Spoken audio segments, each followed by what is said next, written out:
Along the sun-scorched border of Arizona, where cartel violence has cast a long shadow across once peaceful communities, a fourth-generation rancher's hard-working life is about to collide with one of the most ruthless criminal organizations operating between the United States and Mexico. What the Sinaloa cartel doesn't realize is that the seemingly ordinary ranch horse they've stolen to intimidate a stubborn old rancher isn't just any horse. He's Thunderbolt, a decorated police mount with over 500 tactical operations in his service. Record and a set of specialized skills that will bring their entire smuggling operation crashing down. Before we jump back in, tell us where you're tuning in from, and if this story touches you, make sure you're subscribed, because tomorrow I've saved something extra special for you. When they took Thunderbolt, thinking they were dealing with an ordinary ranch horse, the cartel made two fatal mistakes. First, they underestimated the unbreakable bond between a veteran rancher and his loyal companion. Second, they never imagined that this particular horse had been trained to navigate urban riots, detect hidden contraband, and remember specific criminal scents across miles of difficult terrain. Now, as the cartel faces off against this extraordinary animal, they're about to learn a harsh lesson. Sometimes the most formidable weapon comes with a saddle and 4 powerful hooves. Before we jump back in, tell us where you're tuning in from, and if this story touches your heart, make sure you're subscribed, because tomorrow I've saved something truly remarkable just for you. Dawn breaks over the Sundance Ranch, painting the rugged Arizona landscape in hues of amber and gold. Jackson Calloway moves with the confident rhythm of a man who's spent 65 years working this same stretch of land. His weathered hands find familiar tools as he navigates the morning feeding routine, every movement deliberate and efficient despite his advancing years. The arthritis in his knees gives him trouble on colder mornings, but today the warmth of early summer makes his work easier.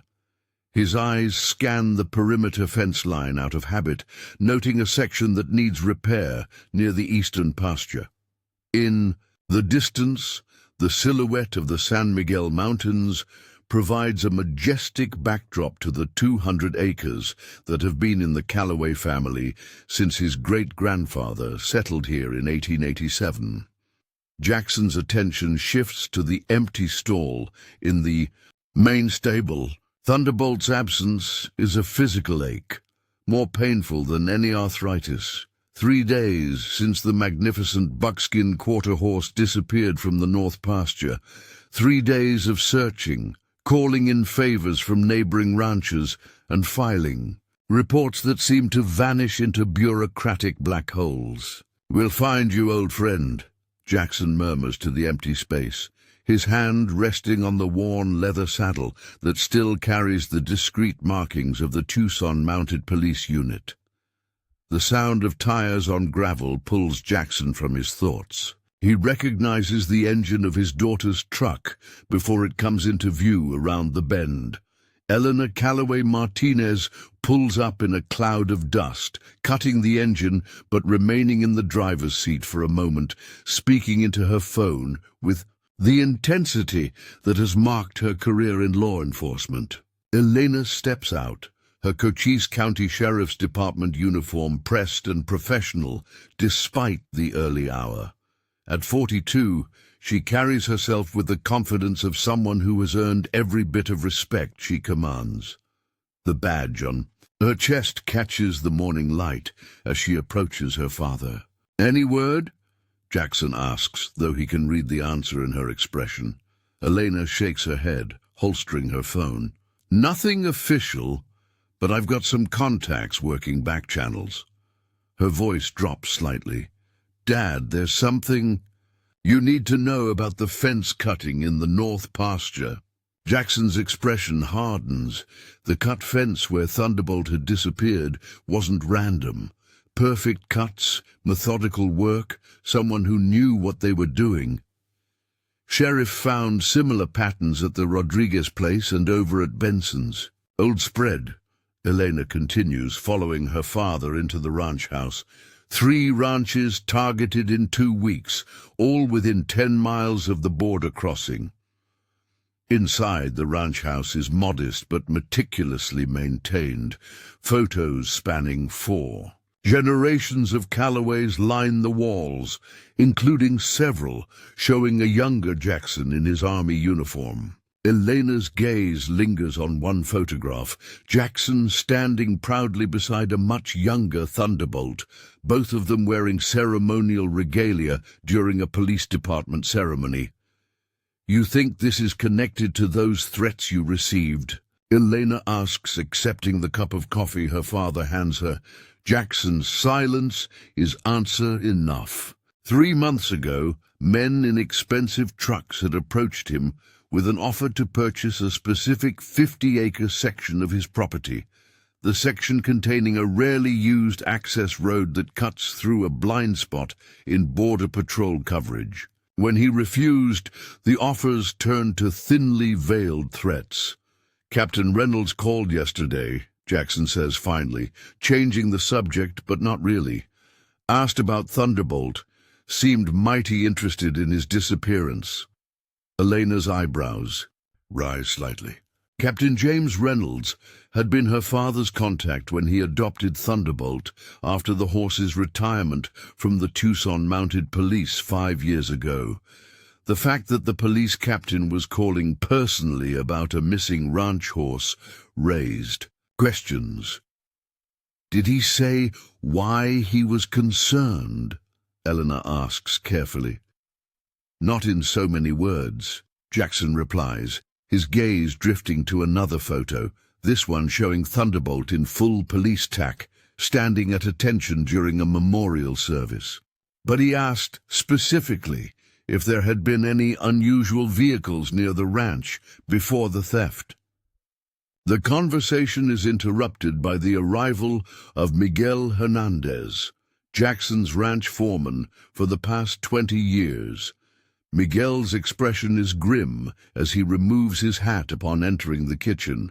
"Found something you need to see, Jefe," he says, nodding respectfully to Elena before turning back to Jackson, out by the dry creek bed. 10 minutes later, the 3 stand looking at tracks in the soft earth near where the creek bed intersects with the northern property line. Multiple boot prints, at least 4 different sets, and distinctive tire tracks from vehicles not commonly used in ranching operations.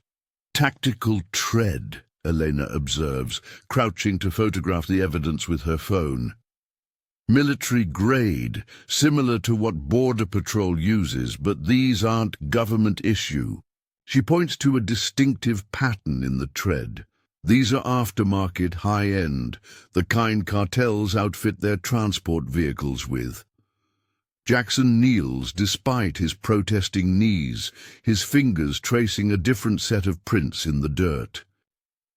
Unmistakable hoof prints, showing a horse being led rather than ridden, the distinctive pattern of Thunderbolt's right front shoe with its slightly modified angle to accommodate an old injury visible in the clearer impressions.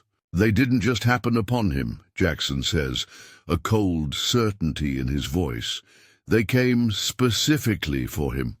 Miguel nods solemnly. "Horse like Thunderbolt would bring good money. Purebred quarter horse with his training and bloodlines." But Elena is shaking her head. "This isn't about money. These tracks, the precision of the fence cutting, the timing." She meets her father's eyes. "This was targeted. They wanted your horse specifically."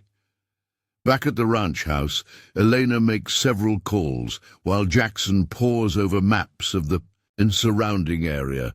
Miguel brings reports from the hands working the South Ridge, where more evidence of surveillance has been discovered. Cigarette butts of a Mexican brand, food wrappers, and the remains of a temporary observation post with Clear lines of sight to the main ranch buildings.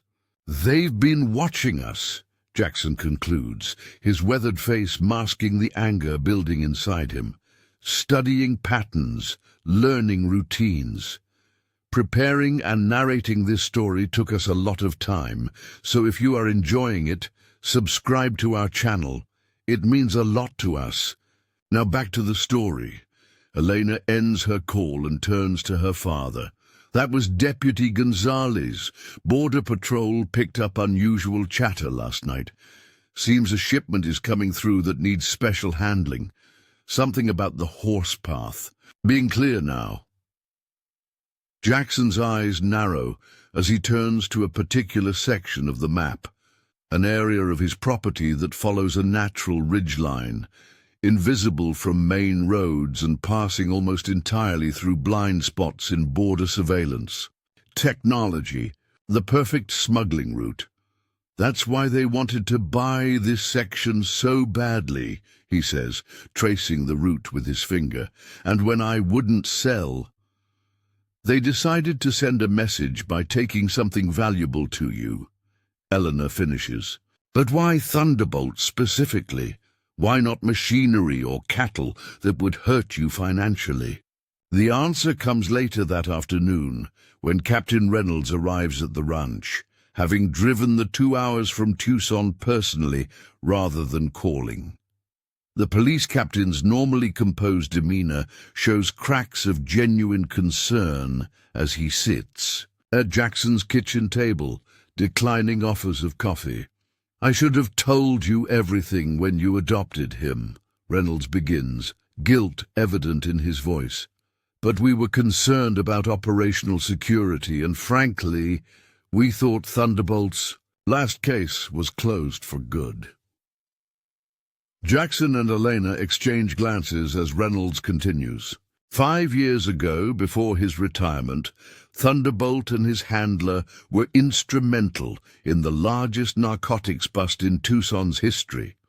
Over 30 million in product, seized during transit through a warehouse district. What never made the papers was that the shipment belonged to the Sinaloa Cartel, specifically to a lieutenant named Victor Delgado. Reynolds produces a file from his briefcase, opening it to reveal photographs of a handsome, well-dressed man in his 40s. Delgado escaped prosecution on a technicality, but the cartel held him responsible for the loss. He disappeared for years, presumed dead after failing to deliver, until 3 months ago. Eleanor leans forward. 3 months ago, when the offers to buy Dad's land started. Reynolds nods grimly. Delgado has resurfaced, operating in this region, rebuilding his reputation within the cartel. And here's where it gets complicated. Thunderbolt was uniquely instrumental in that bust. He has a particular talent we've rarely seen in police mounts. "Scent recognition," Jackson says quietly, pieces falling into place. "That's why you asked if he was still doing those tracking games we play." The police captain looks impressed. "Exactly. Thunderbolt can recognize and remember specific human scents for years, even after a single exposure. He identified Delgado's scent among dozens of others in that warehouse district, tracking him across 8 city blocks through industrial areas specifically chosen to confuse canine units. It was unprecedented." The implications sink in heavily. Elena is the first to verbalize what they're all thinking. So when Delgado resurfaces in this area, planning a new smuggling operation, and discovers that the key witness who could identify him is a horse now living on a ranch with the perfect smuggling route, he arranged to have that horse stolen. Jackson finishes, his voice hard as granite. "But what I don't understand is why steal him? Why not just—" He can't bring himself to finish the sentence. Reynolds closes the file. "Because Delgado is superstitious. After the bust, rumors spread about the ghost horse that could track cartel members no matter how they tried to hide their scent. In their world of narco-culture and spiritual beliefs, killing such an animal might bring bad luck. But possessing it would be a trophy and insurance policy, Elena concludes.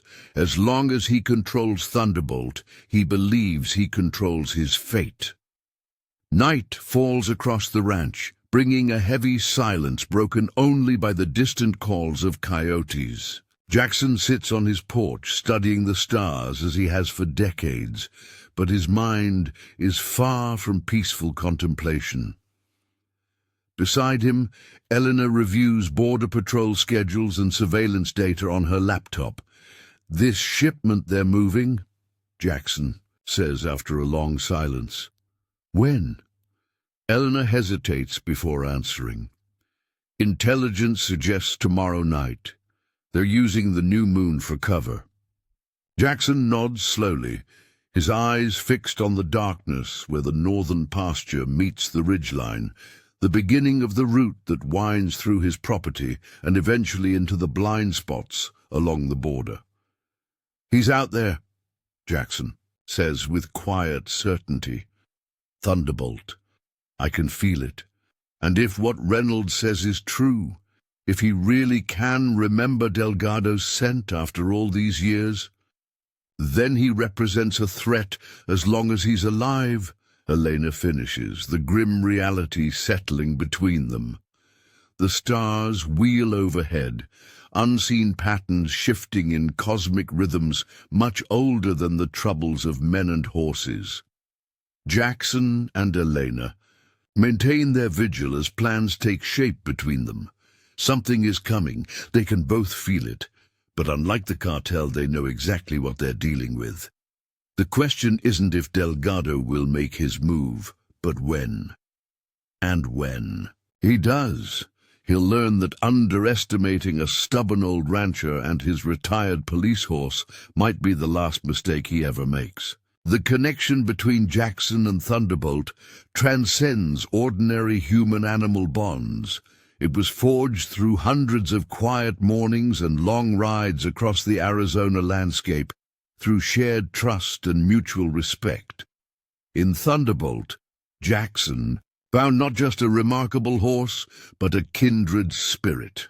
Another warrior adjusting to civilian life after years of service. What Delgado couldn't understand when he ordered the theft was that he hadn't just stolen a horse. He had triggered a response from two veterans who had faced down threats far more imposing than a cartel lieutenant with something to prove. The old rancher's weathered exterior concealed a tactical mind honed by 2 tours in Vietnam and 50 years of protecting his land from everything from rustlers to corporate developers.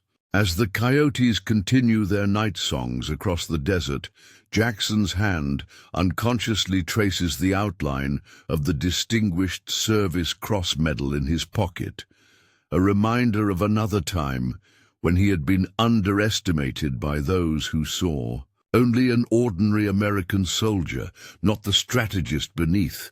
Some bonds cannot be broken by distance. Some warriors never truly retire. And as the Arizona night deepens toward dawn, both Jackson and Thunderbolt, though separated, prepare in their own ways for the reckoning to come. Because in the unforgiving landscape of the borderlands, justice often arrives not with badges and sirens, but quietly, born from wisdom, patience, and the unbreakable connection between a man and his horse. The morning sun hasn't yet crested the San Miguel Mountains when the rumble of an unfamiliar engine breaks the dawn silence. Jackson Calloway pauses in his morning routine, listening intently as the vehicle approaches along the main ranch road.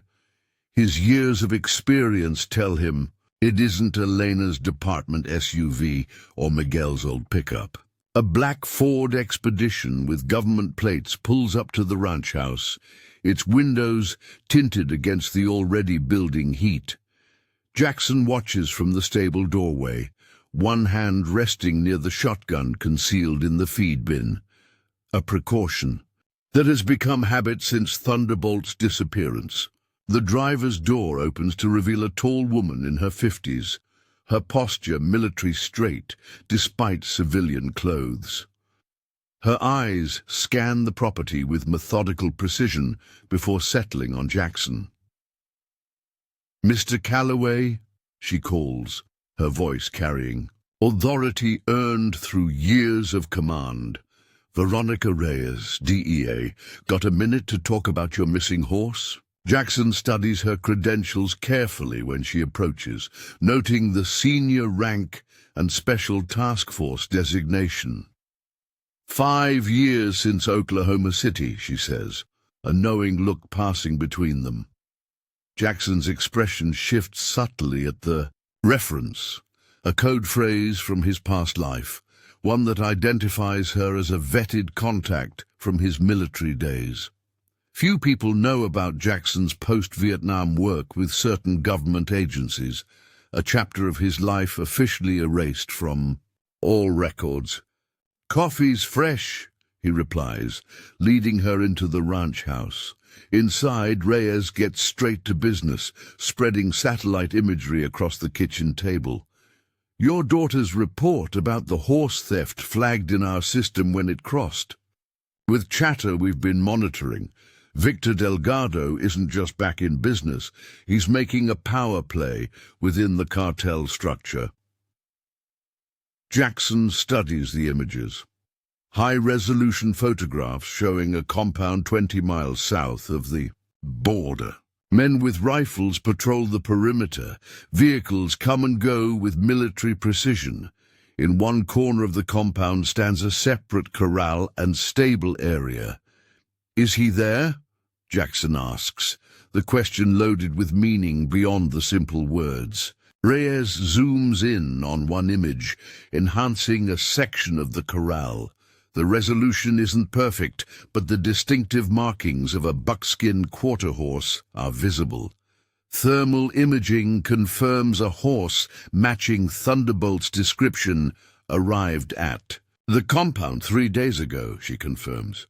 What's interesting is how they're treating him, not as livestock, not as a trophy, but almost like a weapon, Jackson finishes, recognizing the specialized handling procedures from his own military experience.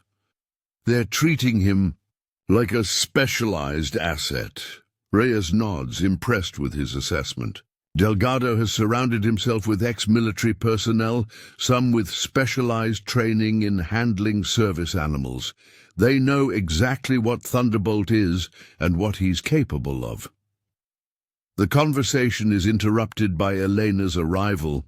She greets Reyes with the cautious respect of one professional recognizing another, though her expression shows surprise at finding a DEA agent at her father's kitchen table. Agent Reyes was explaining why the cartel wants our land so badly, Jackson says, answering his daughter's unasked question. Reyes pulls up another satellite image. The topography of your northern ridge creates a perfect corridor. Drones can't effectively scan it due to the magnetic properties of the rock formation.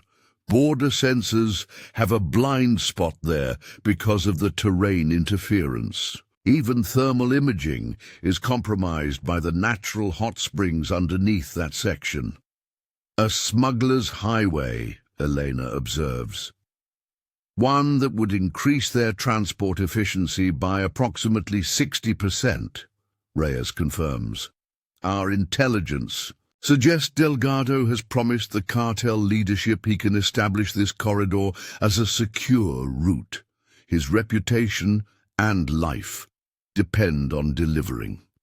Jackson absorbs this information silently, his weathered hands tracing the familiar contours of his land on the satellite images, land that has been in his family for generations. land that men like Delgado see only as a strategic resource to be exploited.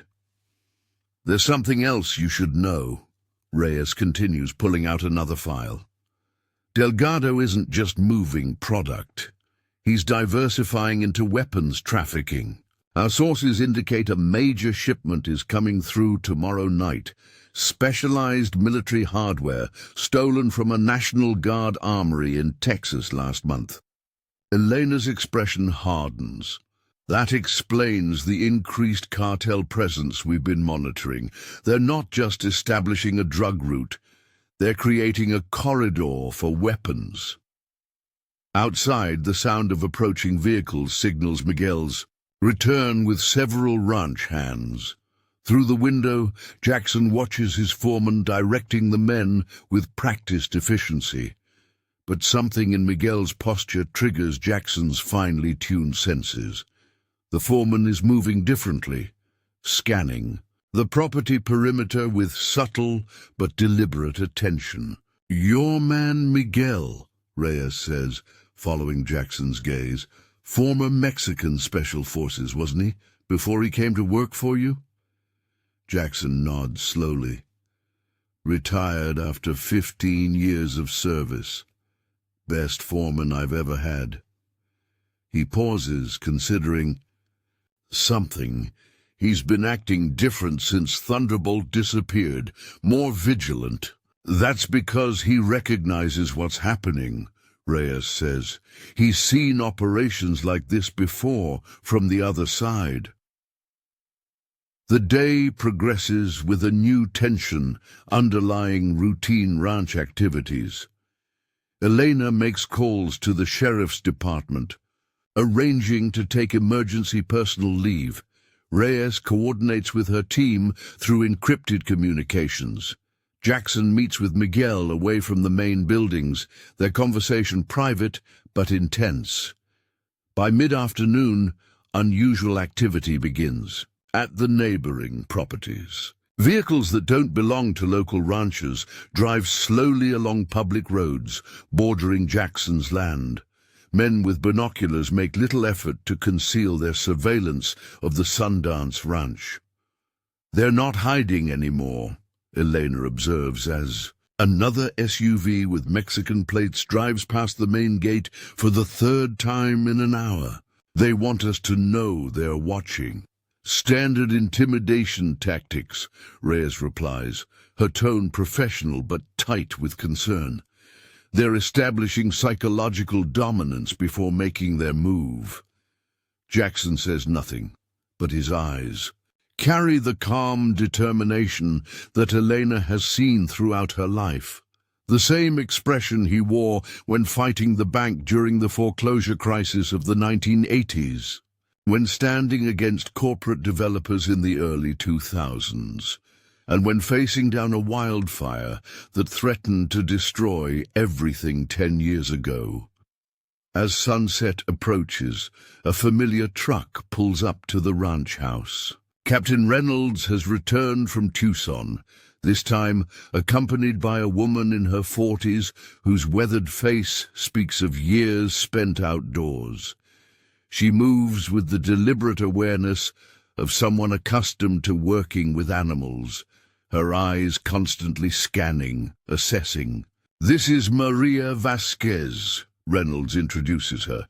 "She was Thunderbolt's handler during his service with the mounted unit.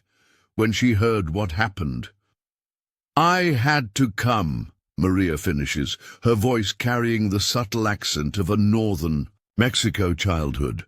"Thunderbolt and I worked together for 7 years. What he can do, it's not just training, it's something special." Inside the ranch house, now serving as an impromptu command center, Maria elaborates on Thunderbolt's unique abilities. "Most police horses are trained for crowd control, urban patrols, ceremonial duties," she explains. "But Thunderbolt showed capabilities beyond standard protocols.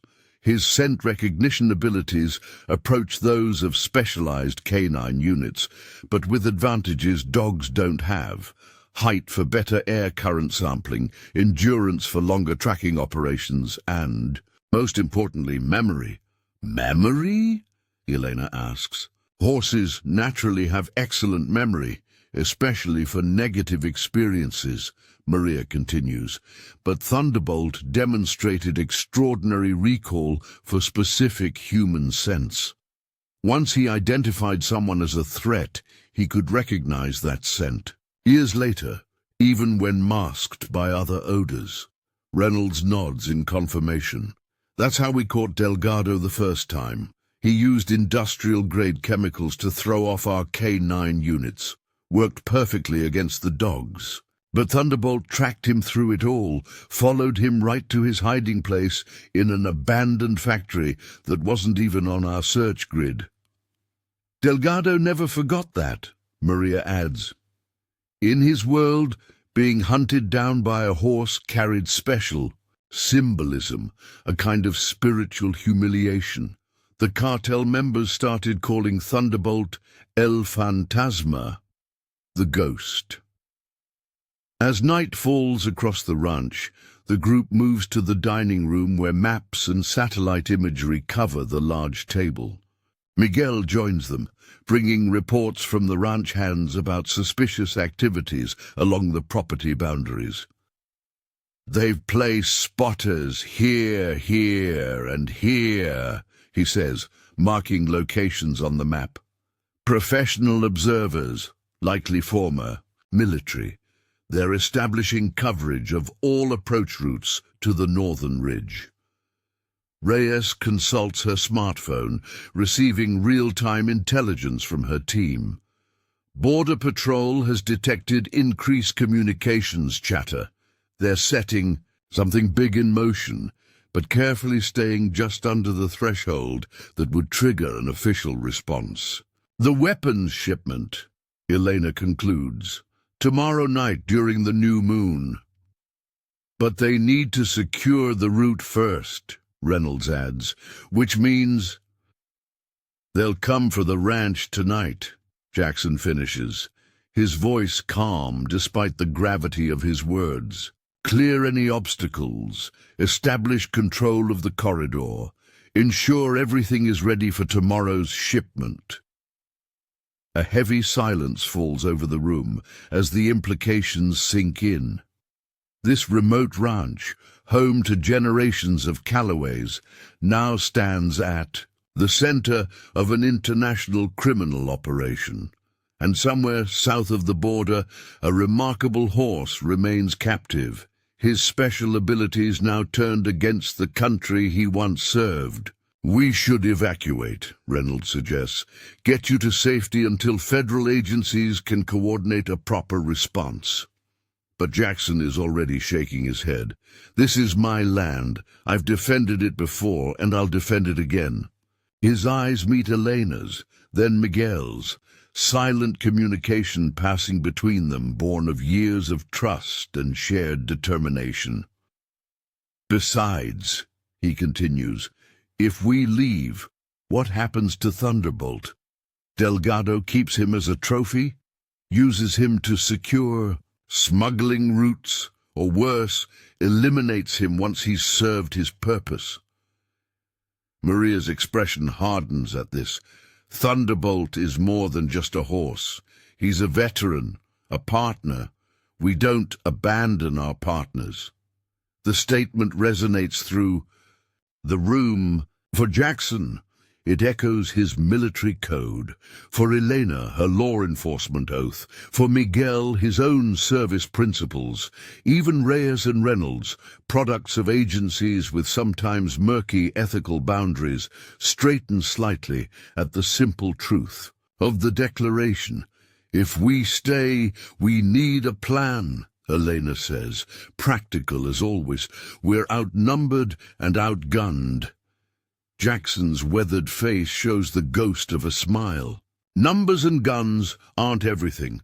We have home field advantage, specialized knowledge, and something they don't expect. What's that? Reynolds asks. Me, Jackson replies simply, no bravado in his voice, just calm certainty. They see an old rancher past his prime.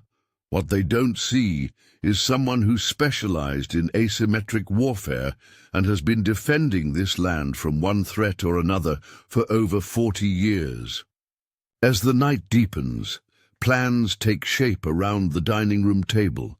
Elena's law enforcement experience, Miguel's military background, Maria's knowledge of Thunderbolt, Reynolds' police tactics, Reyes' intelligence assets, all combining with Jackson's intimate knowledge of every hill, wash and ridge on his property.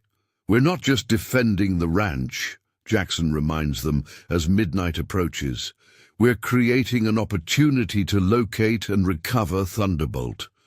Out in the darkness, beyond the warm lights of the ranch house, coyotes call to each other across the desert. Somewhere to the south, across an invisible line drawn on maps but meaningless to the land itself, a buckskin quarter horse stands in an unfamiliar stable, his extraordinary senses taking in everything around him: the guards, the compound, layout, the sense of men, including one he remembers from years before. Memory serves different purposes for different beings. For Thunderbolt, it allows him to recognize the man whose scent he tracked through city streets years ago. For Jackson, it carries the lessons of jungle warfare, where he learned that superior force can be defeated by superior knowledge and determination. The cartel has made a fundamental miscalculation. They see the Sundance Ranch as simply a strategic corridor, a piece of terrain to be controlled. What they fail to understand is that this land isn't just property to Jackson Calloway. It's an extension of himself, ground that he knows with the intimacy of a 5-decade relationship. Every wash that floods during summer monsoons, every ridge that catches the morning light, every hidden arroyo and game trail, the places where the ground turns hard as concrete in summer heat, and where it remains soft enough to mask pressure plates for improvised alarm systems. The natural choke points where the terrain funnels movement along predictable routes. As the planning session continues into the early morning hours, Jackson excuses himself briefly, stepping onto the porch to breathe the desert air. The stars overhead remind him of another night, decades ago, when he sat with his father on this same porch, listening to stories of how his grandfather had defended this same land against bandits in the early 1900s. Some battles repeat through generations, the players and weapons changing while the fundamental conflict remains the same: those who would take by force against those who stand in defense of what is rightfully theirs. Inside, Elena watches her father through the window, understanding the weight he carries. She's seen many of the best law enforcement officers she knows buckle under far less pressure. Yet Jackson stands straight, his mind clear, his purpose unwavering. This is the legacy that shaped Elena's own career in law enforcement. Not just a sense of justice in the abstract, but the concrete example of a man who has always stood firm against those who would harm the innocent or take what isn't theirs. The night grows older as preparations continue, each person contributing their expertise to a plan that will test them all. Not just a defensive strategy, but something more ambitious, a coordinated effort that will protect the ranch while creating an opportunity to bring Thunderbolt home and end Delgado's threat permanently. Because sometimes the greatest act of courage isn't in grand gestures or dramatic confrontations, but in the quiet determination to stand your ground when others would have you retreat, to fight for what's right when the odds seem impossible, to believe that justice can prevail even in the darkest corners where official authority fears to reach. As false dawn begins to lighten the eastern sky, Jackson returns inside to find the others looking to him, not just for his knowledge of the land, but for the strength that has defined his life. The strength they will all need in the hours to come. Get some rest, he tells them. Tomorrow we remind Delgado and his cartel why some lines should never be crossed. In the soft light of approaching dawn, this unlikely alliance, a veteran rancher, a sheriff's deputy, a former police handler, a DEA agent, a police captain, and a ranch foreman with his own secret past, prepares to stand against forces that have terrorized communities on both sides of the border for decades. Not for glory, not for recognition, but for something more fundamental, the unshakable conviction that there are some things worth fighting for, regardless of the cost. A piece of land passed down through generations, a remarkable horse who served with distinction, and most importantly, the principle that even here, in the harsh borderlands where official justice often fails to reach, there are still men and women willing to stand against the darkness. As the others move to their assigned rest areas, Jackson remains at the table, studying the maps one final time.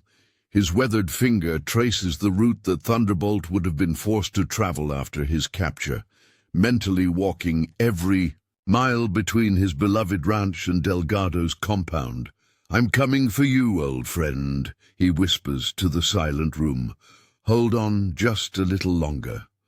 In the balance of the world, the fate of one horse and one small ranch might seem insignificant against the vast machinery of international criminal enterprises. But in the economy of the human spirit, it is precisely these seemingly small stands against overwhelming odds that often matter most. The moments when ordinary people reveal extraordinary courage, when seemingly outmatched defenders become the immovable objects against which even the most powerful forces break. Dawn approaches the borderlands, bringing with it the promise not just of a new day, but of a reckoning long overdue. For those who believe that might makes right, a harsh lesson awaits. Sometimes the most formidable opponent is the one they've underestimated, and the most dangerous ground is that which is defended not just with weapons, but with heart. Morning light filters through the dusty windows of the ranch house as Elena gently shakes her father awake. Jackson transitions from sleep to full alertness in seconds, a habit formed during jungle warfare that 50 years of civilian life hasn't erased. He checks his watch. 6:15 a.m. 3 hours of sleep will have to be enough. Border Patrol intercepted some radio traffic, Elena reports, handing him a steaming mug of coffee. "Sounds like Delgado is moving up the timeline. The weapons shipment isn't tomorrow night, it's tonight." Jackson absorbs this information, calculating the implications as he joins the others gathered around the kitchen table. Maps and satellite images have been supplemented with hand-drawn tactical diagrams.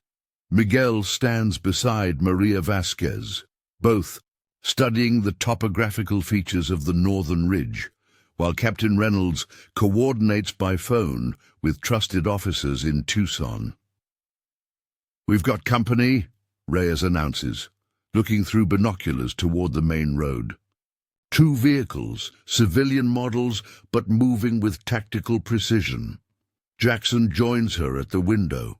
A black SUV and a grey pickup truck are parked just beyond his property line, the occupants making no attempt to conceal their surveillance. The message is clear. We're watching, we control the situation.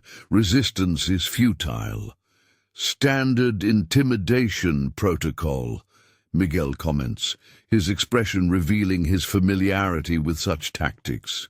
"They want to establish psychological dominance before the actual operation begins." "It's working," Reynolds admits. "I've got officers who want to help, but the department can't officially intervene without jurisdiction or evidence of a crime." In progress. Elena's jaw tightens. Same with the sheriff's department. Too many questions about cross-border operations. Too much concern about escalation. "And by the time we navigate the bureaucracy to get official approval," Reyes adds, "the weapons will be through, the corridor established, and Delgado's position within the cartel secured. The implications hang heavily in the air. They're on their own. A small group of individuals standing against an international criminal organization with seemingly limitless resources and personnel."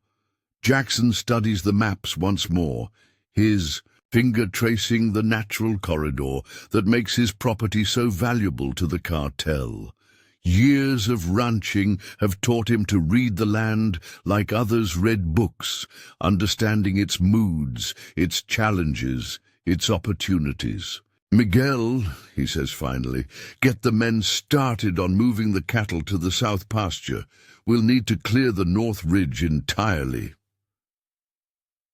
The foreman nods, understanding the strategy without further explanation.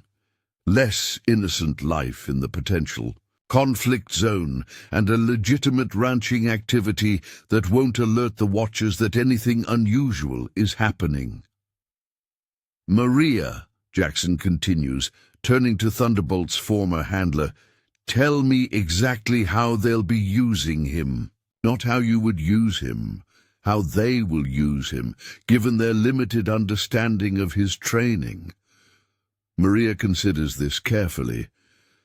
They'll recognize his scent-tracking abilities, but they won't understand the subtleties of working with him. They'll use him as a glorified detection system, bringing him to key points along the route to check for human presence, using his reactions to confirm the path is clear before the shipment moves through. And they'll keep him close to Delgado. Reynolds adds, not just as a tool, but as a trophy, a symbol of Delgado's return to power. A knock at the door interrupts them.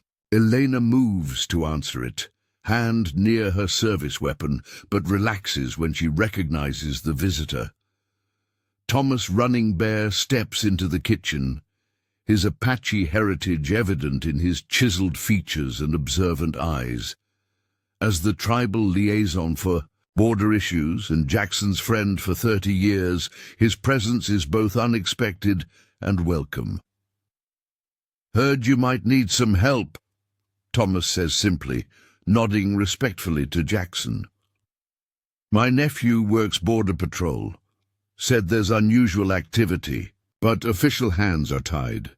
Jackson clasps his friend's hand. "Appreciate you coming, Thomas, but this could get dangerous." The Apache man's weathered face shows the ghost of a smile. When Geronimo stood against the U.S. Army, he had 27 warriors. They held off 5,000 soldiers for months. He glances at the tactical plans on the table. Besides, that northern ridge crosses the old Apache hunting trails. Nobody knows that ground better than our people. With Thomas's arrival, the planning takes on new dimensions. His intimate knowledge of the landscape adds layers of tactical advantage they hadn't previously considered. Hidden approaches, natural observation points, ancient pathways invisible to those who don't know where to look. By mid-morning, the ranch buzzes with controlled activity. Cattle move southward under the guidance of the ranch hands. Equipment is strategically repositioned to serve dual purposes, both legitimate ranching functions and carefully disguised defensive preparations. Thomas slips away on foot, moving through the landscape like a shadow to establish observation points along the northern ridge. Jackson and Elena use the regular ranch truck to drive a perimeter check, a normal daily activity that raises no suspicions from the watching vehicles. But their conversation is anything but routine. "This isn't your fight, Elena," Jackson says, as they bounce along the rutted ranch road. "You've got a career, a future, if this goes wrong." Elena keeps her eyes on the trail ahead, her hands steady on the wheel. "Dad, do you remember what you told me when I said I wanted to join the sheriff's department? About why the Callaways have always stood their ground?" Jackson nods, remembering the conversation from 20 years earlier. "I said we don't stand our ground because it's easy, or because victory is guaranteed. We stand because some things are worth fighting for, even when the odds are against us." "You also said that courage isn't about not being afraid," Elena continues. "It's about being afraid and doing what's right anyway." The truck crests a small rise, giving them a view across the northern section of the ranch. In the distance, dust rises from the cattle movement, providing a natural screen for some of their preparations.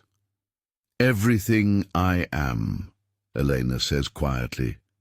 "Everything I believe about justice and standing up for what's right, I learned from watching you, so don't ask me to walk away now."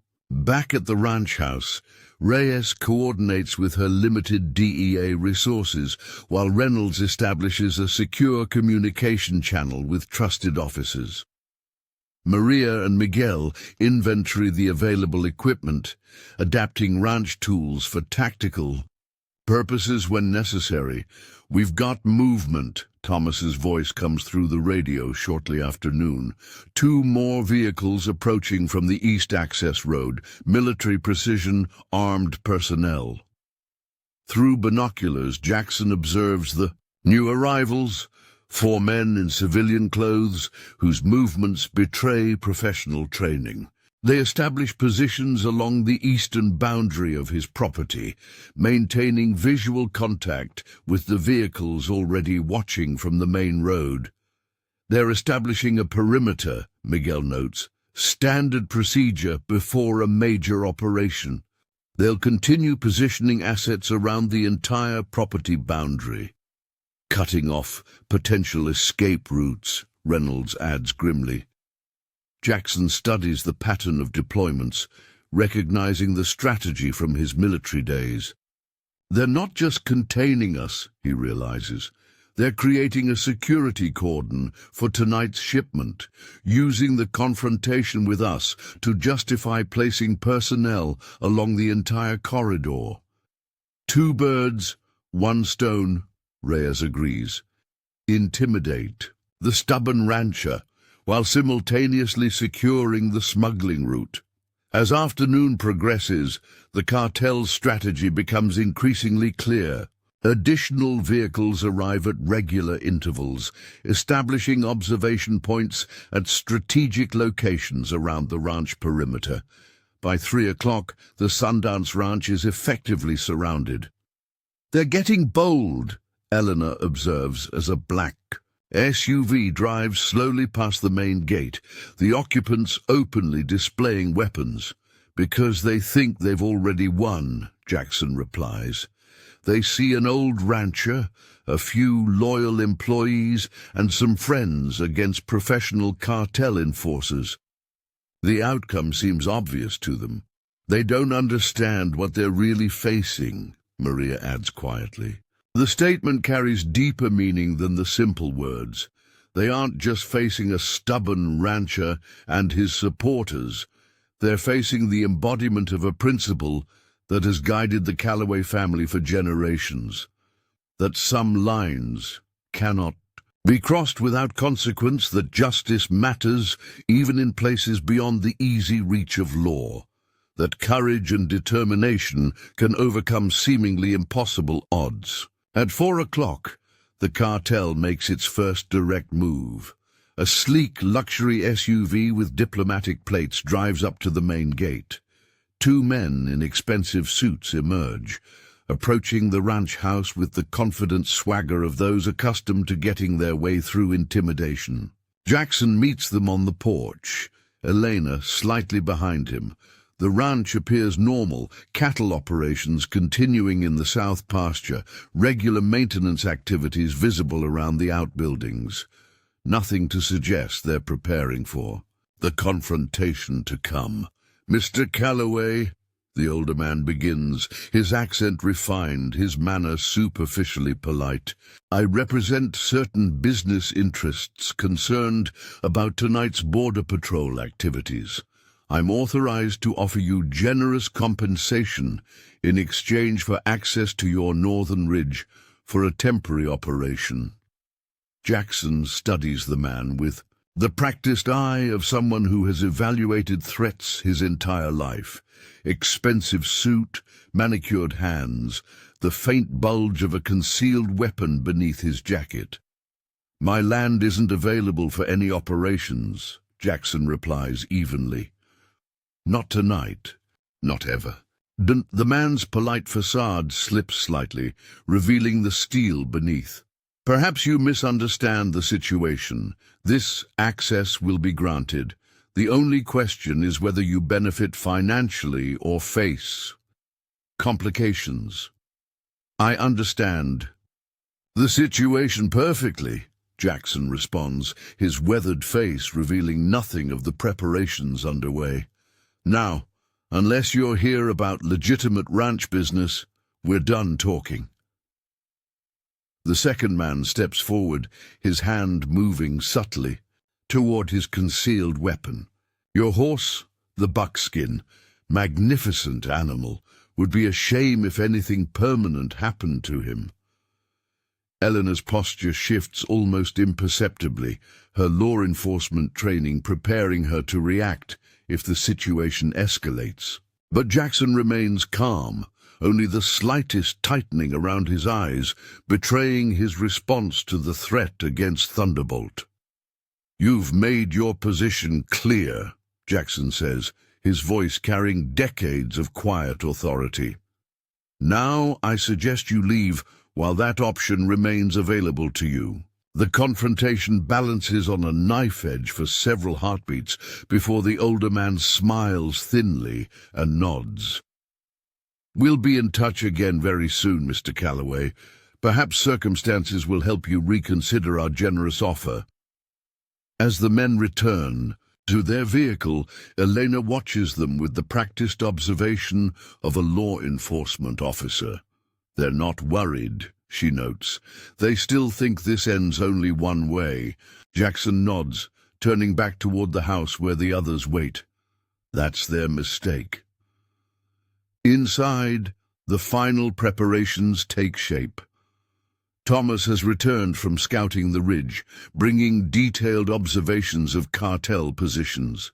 Miguel and the trusted ranch hands have completed moving the cattle and are now carefully positioning equipment according to the tactical plan. Maria and Captain Reynolds have established a communication system using frequencies the cartel is unlikely to monitor. Latest satellite pass confirms increased activity at Delgado's compound, Reyes reports, studying images on her secured tablet. Multiple vehicles preparing for movement, consistent with a major transport operation. And Thunderbolt, Jackson asks, the question that has driven him since this began. Reyes zooms in on one section of the compound. The resolution isn't perfect, but the distinctive form of a buckskin quarter horse is visible, being loaded into a specialized trailer. "They're bringing him," Maria confirms, studying the image. "Just as we predicted, Delgado wants his trophy present for his moment of triumph." As sunset approaches, bringing the promise of a moonless night perfect for smuggling operations, the unlikely defenders of Sundance Ranch make their final preparations. Weapons are checked, communications tested, positions assigned. The atmosphere carries the quiet intensity of warriors preparing for battle, not with bravado or dramatics, but with the solemn purpose of those who stand for something greater than themselves. Jackson gathers them in the main room of the ranch house one last time before they move to their positions. The old rancher has changed from his daily work clothes into darker attire better suited for the night's activities, but it's not just his clothing that's transformed. Something in his bearing, his focused intensity, reveals the combat veteran beneath the rancher's exterior. "I want to thank each of you," he begins, looking around at the faces of those who have chosen to stand with him against overwhelming odds. "This isn't your fight, but you've made it yours, and that means more than I can say." Elena, Thomas, Miguel, Maria, Reynolds, Reyes, each meets his gaze with the steady resolve of those who have made their choice knowingly, willingly accepting the risks for something they believe in. Tonight isn't just about saving a horse or protecting a piece of land, Jackson continues. It's about drawing a line, showing that there are still places where courage and justice matter more than power and intimidation. The room falls silent as his words resonate with each of them. In a world increasingly dominated by those with the most money, the most weapons, the most willingness to use violence to get their way, they are choosing to stand for something different. The radical proposition that there are principles worth defending regardless of the cost. Delgado and his cartel believe they can take whatever they want, Jackson says, his voice carrying the weight of conviction. They believe that might makes right, that ordinary people will always back down when faced with enough threats and intimidation. Tonight, we prove them wrong.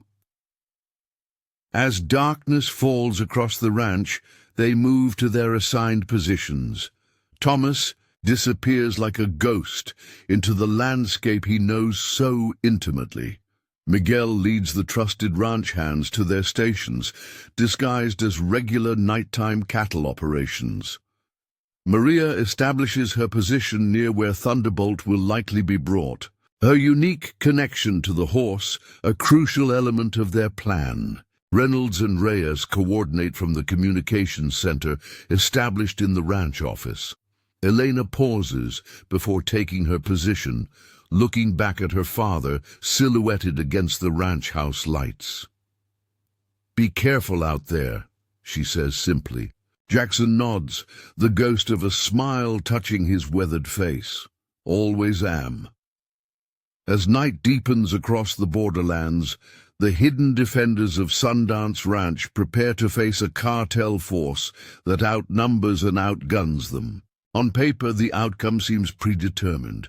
A small group of individuals cannot hope to stand against an international criminal organization with seemingly limitless resources. But battles aren't fought on paper. They're fought in the real world, where determination, courage, and intimate knowledge of the landscape can sometimes overcome superior numbers and firepower.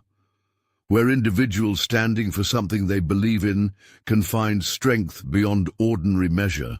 Through the darkness, Jackson moves with the silent confidence of a man on his own land, a man who knows every rise and dip, every wash and ridge, every advantage the terrain offers to those who understand its secrets. His steps are sure despite the absence of moonlight, guided by decades of walking this same ground in all conditions. He pauses at the crest of a small hill, looking out across his property now transformed into a battlefield. In the distance, he can see the faint lights of cartel vehicles beginning to move into position along the smuggling corridor. The opening moves of Delgado's operation are underway, exactly as they had anticipated. Jackson checks his radio once, confirming that all team members are in position, then continues toward his designated location. His mind is clear, focused on the task ahead rather than the overwhelming odds against them, because sometimes the greatest victories come not from superior strength, but from unshakable determination. Not from having the most weapons, but from having the most compelling reason to stand your ground. not from fearlessness, but from the courage to act despite fear when something truly matters. As midnight approaches, bringing with it Delgado's smuggling operation and the captive Thunderbolt, Jackson settles into his position and waits. His lifetime of experiences, from combat in distant jungles to decades defending this ranch against various threats, has prepared him for this moment.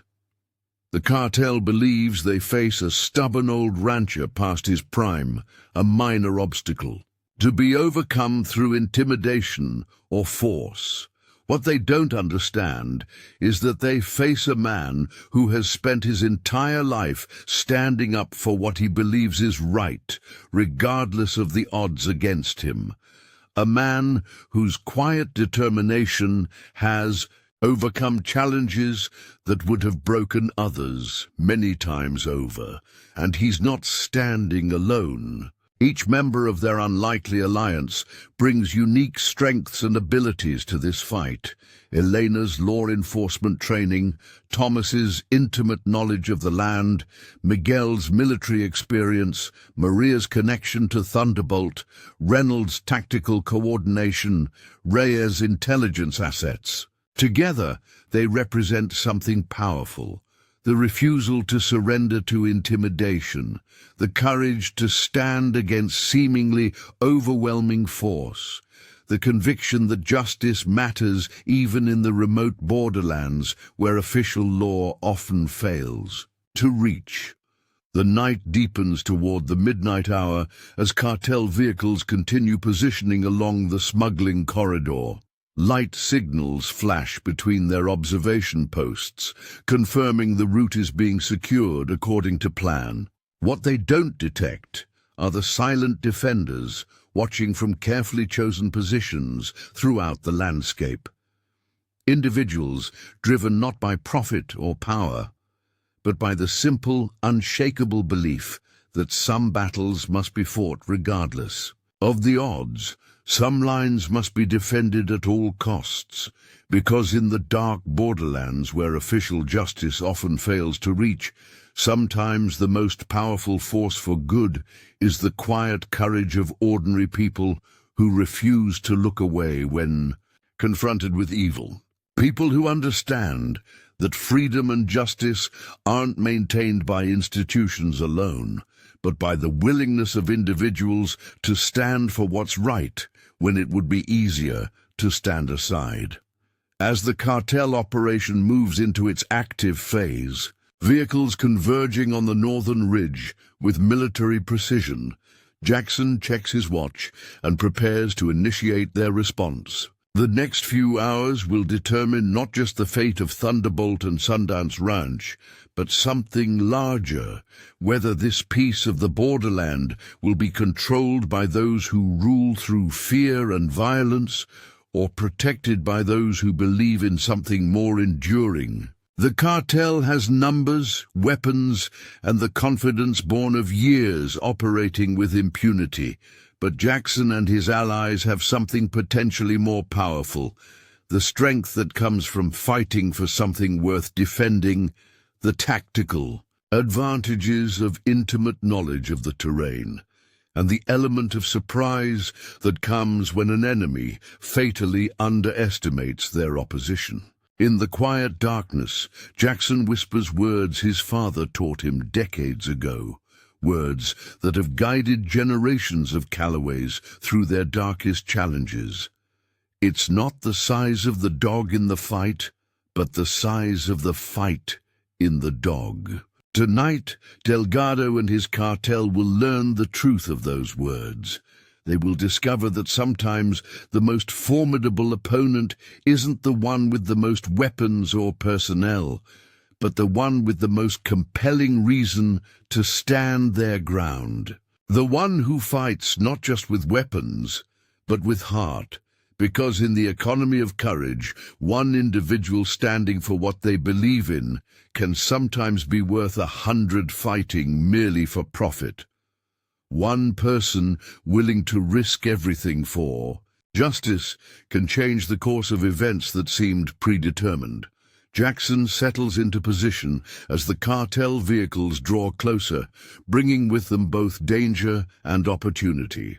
Somewhere in that convoy is Thunderbolt, a remarkable horse who served with distinction, a partner worth fighting for, a symbol of the principle that guides them all tonight, that loyalty, courage, and justice still matter, even here in the harsh borderlands, where such values are often dismissed as naive or outdated. The stage is set. The players are in position. The confrontation that has been building since Thunderbolt's theft is about to reach its climax.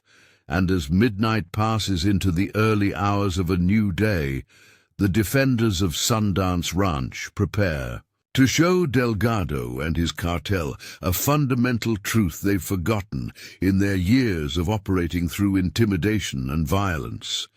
Some things cannot be taken by force. Some people cannot be broken by threats. Some battles are fought not because victory is certain, but because the fight itself matters.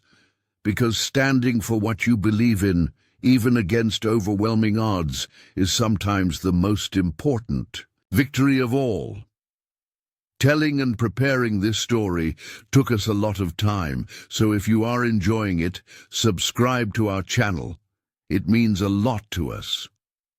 Now back to the story.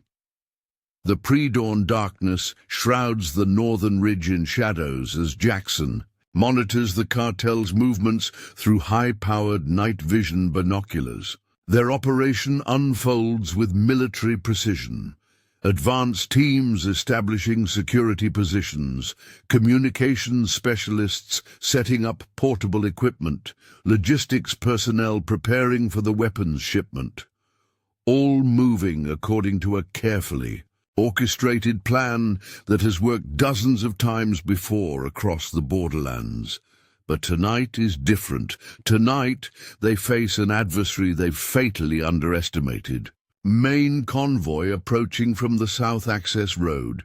Thomas's voice whispers through the secure radio channel. 6 vehicles, heavily armed personnel.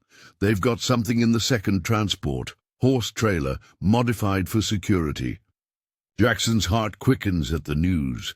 Thunderbolt is coming just as they predicted. The pieces are falling into place. Everyone maintain position, he instructs calmly. Let them commit fully to the corridor before we make any moves. From a vantage point near the eastern boundary, Elena watches the convoy through her own tactical gear. Years of law enforcement experience allow her to read the operation clearly. The personnel deployment, the security procedures, the confidence born of operating with impunity for too long. I count at least 20 armed men in the advance. Positions, she reports quietly. Professional equipment, military-style discipline. These aren't street-level cartel soldiers. Former special forces, Miguel confirms from his position. Probably trained in the same programs I was before they went private. They know what they're doing. Inside the ranch house, converted to a tactical operations center, Reyes monitors satellite imagery while Reynolds coordinates communications. Digital displays show thermal signatures of the cartel forces spreading across the northern section of the ranch, moving with confidence, unconcerned about potential resistance. They're establishing a textbook security perimeter, Reynolds observes. Standard procedure for high-value transport. Whatever's coming through tonight is significant. The cartel convoy stops at a predetermined position along the ridgeline. Through his binoculars, Jackson watches as the security team establishes a defensive position around the modified horse trailer. Moments later, a figure emerges from the lead vehicle.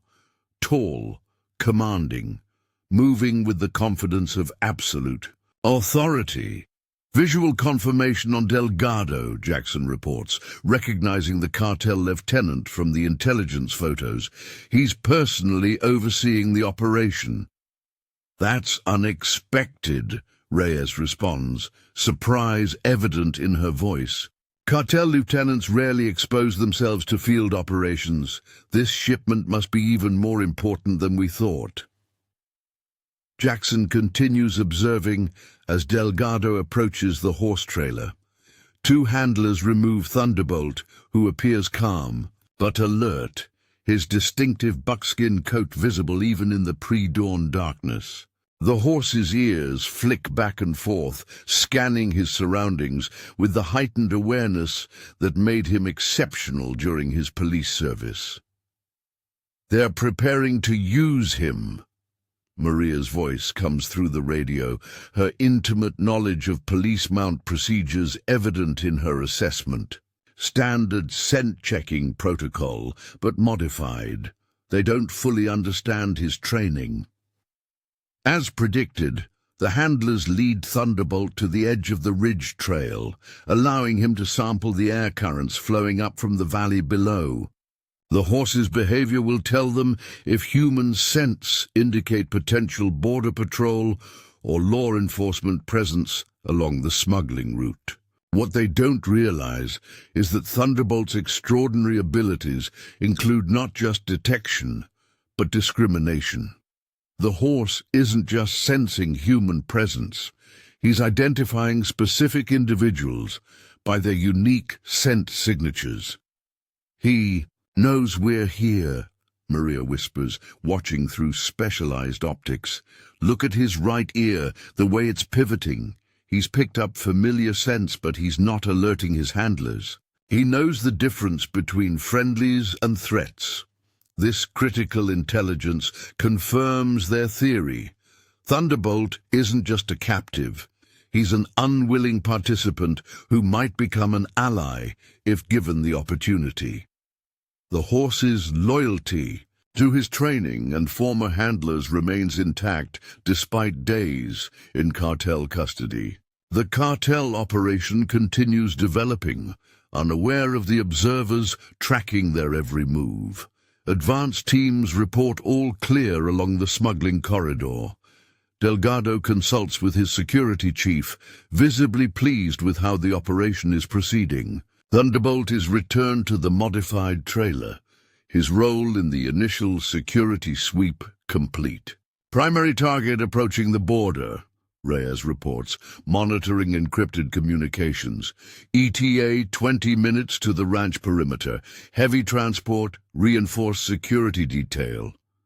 "That's the weapons shipment," Reynolds confirms. "Once it enters the corridor, they'll be fully committed." Jackson checks his watch, mentally reviewing their plan one final time. Everything depends on timing, precision, and the cartel's continued underestimation of what they're facing. One mistake, one premature move, and the opportunity will be lost. "All teams confirm ready positions," he instructs, his voice calm despite the tension of the moment. One by one, the defenders of Sundance Ranch confirm their readiness. Elena, Thomas, Miguel, and his trusted ranch hands, Maria, Reynolds, Reyes, each prepared to play their role in the operation about to unfold. "Remember," Jackson adds, "our primary objectives are recovering Thunderbolt and securing evidence of the weapons shipment. We're not trying to apprehend the entire cartel force, just create enough documented evidence that official agencies can't ignore." As the eastern horizon begins showing the first faint glow of approaching dawn, the weapons shipment crosses the border.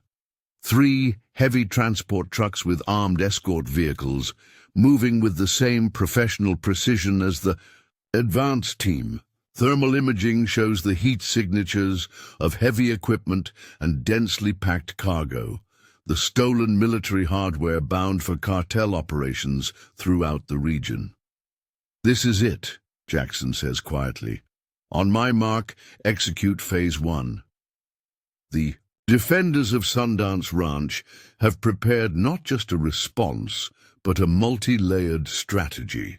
They can't match the cartel's firepower or personnel, but they can use the landscape itself as a weapon, can exploit the overconfidence of an enemy that doesn't know it's walking into a trap. Mark. The first element of their plan activates, without a sound.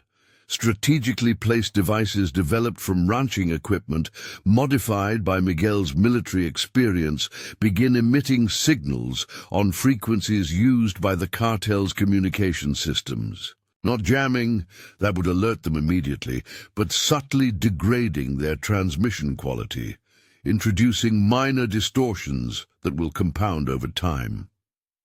Communications interference initiated, Miguel confirms. They won't notice immediately, but their coordination will start degrading within minutes. The cartel convoy continues along the ridgeline, now joined by the weapons transport. Delgado himself leads the procession, his position at the front both a demonstration of his authority and his eagerness to claim credit for the successful operation. Phase 2 ready, Elena reports from her position. Execute Phase 2, Jackson confirms. Throughout the northern section of the ranch, carefully concealed devices activate simultaneously. Years of ranching in harsh conditions had taught Jackson the importance of water management. The complex system of wells, pumps, and irrigation equipment that kept Sundance Ranch viable through even the worst droughts. Now that same system serves a different purpose. Water begins flowing through hidden channels, strategically flooding low areas along the smuggling corridor. Not enough to stop vehicles, but enough to soften ground that had been carefully tested to support the weight of heavy transports. Ground. Saturation in progress, Thomas confirms. Eastern section already showing mud formation. This second layer of their strategy exploits a fundamental weakness in the cartel's operation. Their reliance on satellite imagery and overhead reconnaissance that showed them the physical layout of the ranch, but couldn't reveal the subsurface. Conditions that Jackson had spent decades managing. The cartel convoy continues forward, unaware that the solid ground beneath them is becoming increasingly unstable. The lead vehicles pass without incident, but as the heavier transports carrying the weapons shipment reach the saturated sections, the first signs of trouble appear. Transport 2 is showing decreased mobility, Miguel reports, observing through tactical optics, left rear wheel losing traction. The cartel security team responds quickly, deploying personnel to assess the situation. Their professionalism is evident in how rapidly they adapt, bringing forward equipment to improve traction. But this diversion of resources is exactly what Jackson anticipated, forcing them to break formation, disrupting their carefully planned security procedures. They're splitting their security teams, Elena observes. Convoy protection is now compromised on the western approach. Phase 3, Jackson instructs. Execute now. The third element of their plan activates as Miguel's ranch hands implement a tactic drawn from generations of cattle management. From the south pasture, a carefully selected group of steers, the most unpredictable and aggressive in the herd, are guided toward the western edge of the smuggling corridor. This isn't a random cattle disturbance. The steers have been conditioned over the preceding days through specialized feeding patterns that Miguel's military training in behavioral operations had adapted for livestock. The animals move with purpose toward specific scents placed along the perimeter of the cartel operation. The effect is immediate and dramatic. The approaching cattle trigger the cartel's perimeter sensors, creating alerts that their security team must investigate. More personnel are diverted from the main convoy, further degrading their defensive posture. Security elements fragmenting, Elena reports with professional satisfaction. Their command and control is degrading exactly as we projected. From the Tactical Operations Center, Reyes monitors the growing confusion within the cartel's communication channels. Their disciplined operation is beginning to show cracks, not major failures, but incremental complications that compound. With each new development, Delgado is becoming agitated, she reports, listening to translated communications. He's demanding explanations for the delays. In the pre-dawn darkness, the cartel lieutenant stalks between vehicles, his earlier confidence giving way to visible frustration. The operation that was proceeding perfectly is now encountering multiple small obstacles, none significant enough to abort the mission, but collectively creating delays that risk exposure as daylight approaches. They're moving Thunderbolt. Again, Maria reports suddenly. Delgado wants him to check the perimeter where the sensor alerts were triggered. This development, though not specifically planned, creates the opportunity they've been waiting for. As the handlers lead Thunderbolt toward the western perimeter, the horse moves farther from the main convoy security and closer to where Maria has positioned herself. "I can make the call," she says, referring to the specialized whistle command she had used during Thunderbolt's police service. "He'll recognize it instantly." "Not yet," Jackson cautions. "We need the weapons transport fully committed to the soft ground before we make any move that will alert them." The cartel operation continues struggling with the cascading complications. The lead transport has now reached a section where the ground saturation is most significant, its heavy wheels sinking several inches into what appears to be solid terrain, but is now more like shallow mud. Transport 1 is immobilized, Miguel confirms. They're bringing forward equipment to extract it. This development forces the entire convoy to halt along the ridgeline. Exactly the vulnerability Jackson had been creating. With the transport, vehicles stopped in a line rather than clustered in a defensive position, their security is compromised. The cartel personnel spread thinner as they address multiple problems simultaneously. "Now," Jackson instructs, Phase 4. The most audacious element of their plan begins as Thomas implements techniques drawn from his Apache heritage. Along the eastern perimeter, carefully prepared devices ignite, creating multiple small fires in the dry brush. Not large enough to pose genuine danger in the still night air, but substantial enough to trigger the cartel's security protocols. The effect is immediate. Fire represents an existential threat to their operation, not just revealing their position through light and smoke, but potentially damaging the valuable cargo they're transporting. More personnel divert to address this new threat, stretching their resources to the breaking point. Their command structure is fracturing, Reyes reports, monitoring communications. Regional security elements are operating independently, losing coordination with the central command. Thunderbolt is now 70 yards from the main convoy, Maria adds. Handlers are distracted by the fire response. Jackson makes the critical decision. Maria make the call. Everyone else prepare for Phase 5, full execution. Maria produces a specialized whistle used in police mount training, sending a pattern of sounds barely audible to human ears, but instantly recognizable to a horse with Thunderbolt's training. The effect is electric. The buckskin's head snaps up, ears pivoting toward the source of the familiar command. The handlers, focused on the fire threat, failed to notice the subtle change in the horse's demeanor. Thunderbolt's training activates, years of police service creating responses so deeply ingrained they override his recent handling. When one handler loosens his grip on the lead rope to check his radio, Thunderbolt makes his move. With a sudden, powerful pull, the horse breaks free, not in panic, but with deliberate purpose, moving directly toward the source of the whistle command. The handlers shout in alarm, drawing attention from the already stretched security teams.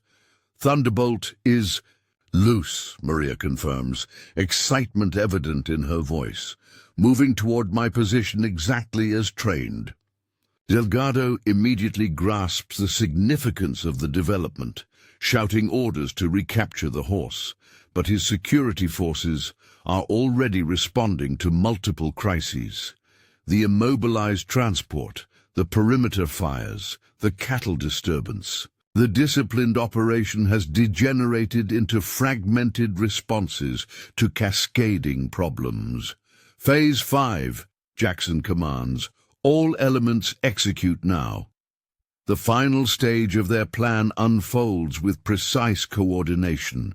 Elena activates the surveillance drones disguised as regular ranching equipment, capturing high-resolution video of the weapons shipment now exposed in the early dawn light. Thomas triggers the remote cameras positioned along the ridgeline, documenting the cartel personnel and their military-grade weapons. Miguel and his ranch hands implement the most dangerous element, a controlled release of the remaining cattle, creating a stampede that flows like a living river toward the weakest point in the cartel's perimeter, not aimed at personnel, but at vehicles, creating chaos without direct confrontation. Multiple vehicles disabled, Miguel reports as cattle swarm through the security perimeter. Transport 3 is isolated from security elements. Reynolds activates the final layer of their strategy, transmitting the live surveillance feeds directly to trusted contacts in multiple agencies. Not just reports or allegations that can be dismissed, but real-time video evidence of international weapons trafficking occurring on American soil. Feeds transmitting to FBI, DEA, and Border Patrol secure servers, he confirms. Multiple agency directors now receiving direct evidence. In the growing light of dawn, Thunderbolt reaches Maria's position. The reunion between handler and police mount is brief but powerful, the horse responding instantly to commands that reactivate his police training. Not just a fleeing animal, but a tactical asset returning to service. "I've got him," Maria confirms, securing specialized equipment to Thunderbolt's halter, compact cameras, and GPS transmitters disguised as standard TAC, moving to Extraction Point Alpha. The cartel operation has devolved from military precision to chaotic response. Vehicles stuck in mud, personnel scattered across the ridgeline addressing multiple threats, communication systems degraded by interference, and at the center of it all, Delgado watches his carefully planned operation, the one meant to secure his position within the cartel, disintegrating before his eyes.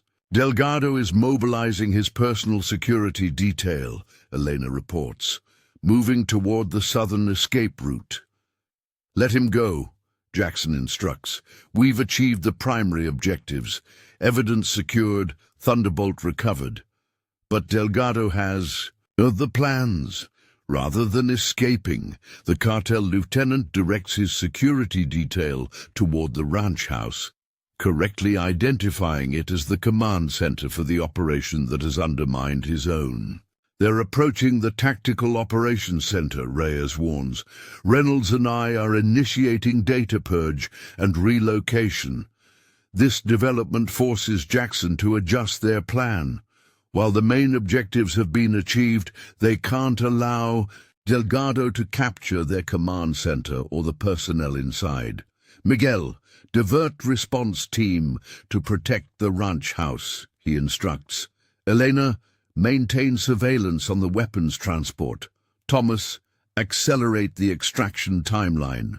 As Miguel leads a team of ranch hands to intercept Delgado's approach, Jackson moves to a new position, providing better oversight of the evolving situation. The operation has succeeded beyond their expectations. The weapons shipment documented. Thunderbolt recovered, evidence transmitted to authorities who cannot ignore it. But the danger remains. Delgado is now cornered, his operation exposed, his future within the cartel threatened. A desperate man with nothing to lose and armed personnel still under his command.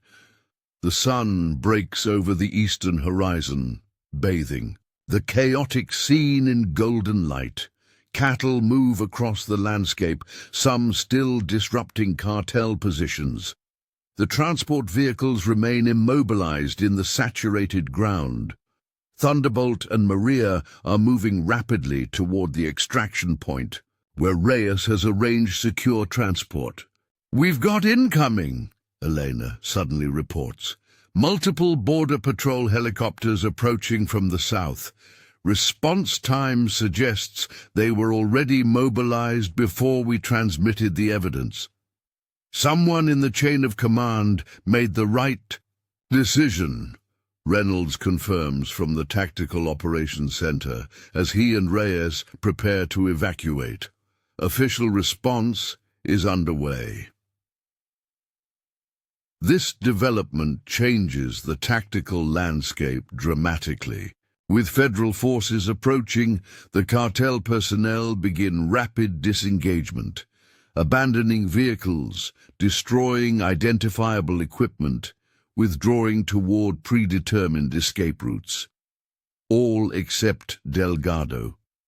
The cartel lieutenant, his operation, in ruins and his prized trophy, Thunderbolt now gone, directs his security detail toward a specific target, Jackson Calloway. Whether through cartel intelligence or simple deduction, he has identified the rancher as the architect of his downfall.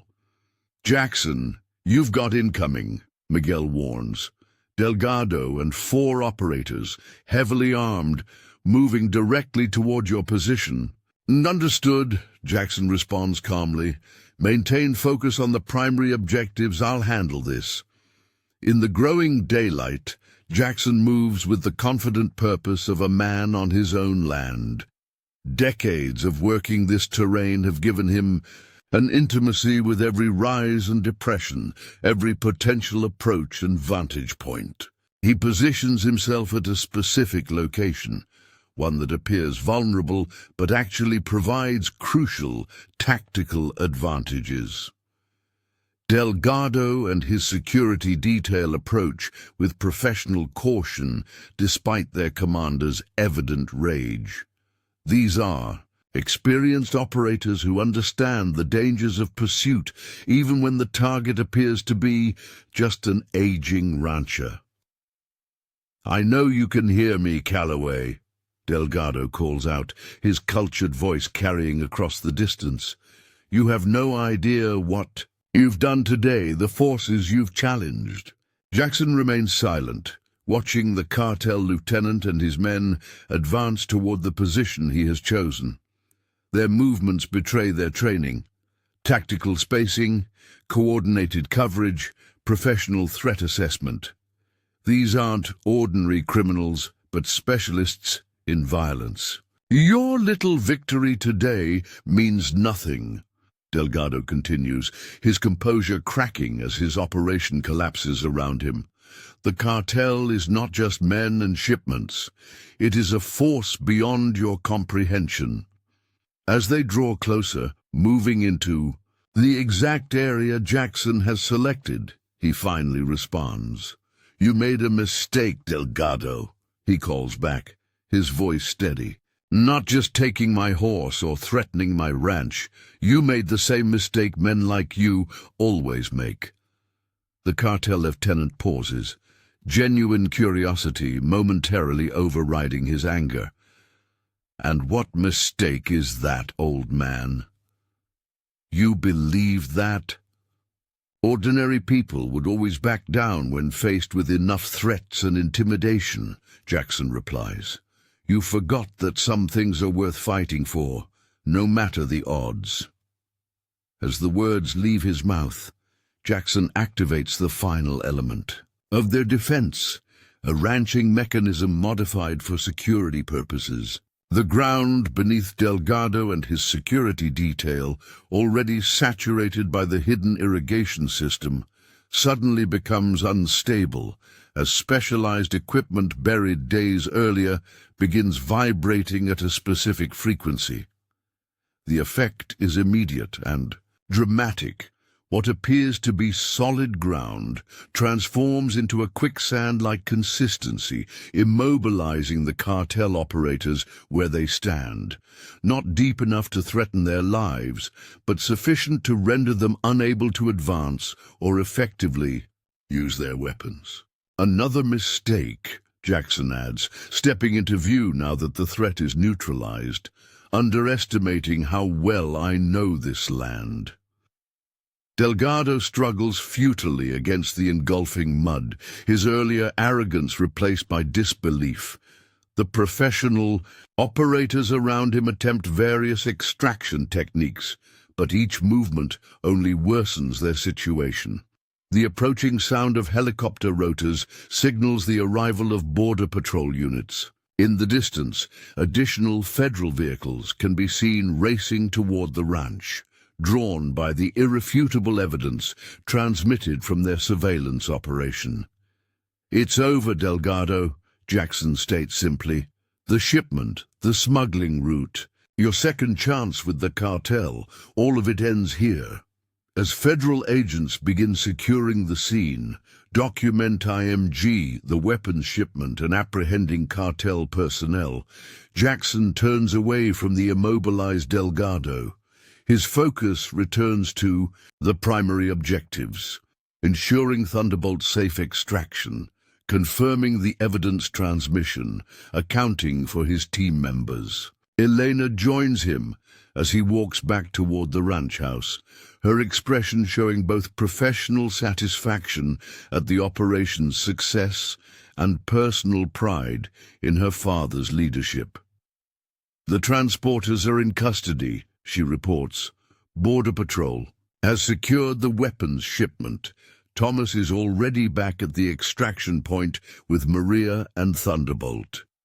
Jackson nods, feeling the weight of the night's events in his tired muscles. "And our people? All safe," Elena confirms. "Miguel's team is assisting federal agents with site security. Reynolds and Reyes are coordinating with their agency contacts." They pause at a rise overlooking the northern ridge, watching as the sun illuminates a landscape transformed from smuggling corridor to crime scene. Federal agents document the military hardware intended for cartel operations. Helicopters circle overhead, ensuring no cartel personnel escape the dragnet. "You know what happens now, don't you?" Eleanor asks quietly. "Once this evidence becomes official, once the agencies can't ignore it anymore?" Jackson nods, understanding the implications. "Everything changes. The cartels will be forced back from this sector. The corrupt officials who protected them will be exposed. The smuggling routes will be sealed. And Sundance Ranch becomes the place where ordinary people stood against one of the most powerful criminal organizations in the world. And won," Elena adds. The observation carries weight beyond the simple words. In a world where powerful forces often operate with impunity, where ordinary citizens frequently feel powerless against systemic corruption and organized crime, they have demonstrated something profound, that courage, determination, and unwavering principle can sometimes overcome seemingly impossible odds. As they continue walking toward the ranch house, Jackson reflects on the journey that brought them to this moment.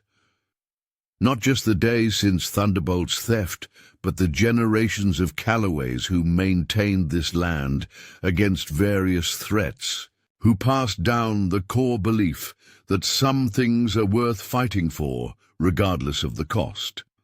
The operation they devised wasn't about matching the cartel's firepower or personnel. It was about understanding that true strength often comes from unexpected sources, from intimate knowledge of the land, from unbreakable bonds between people and animals, from the courage to stand firm when others would retreat. "He's really... You coming home?" Jackson says quietly, the reality of Thunderbolt's recovery finally sinking in now that the immediate danger has passed. "Thanks to you," Elena responds.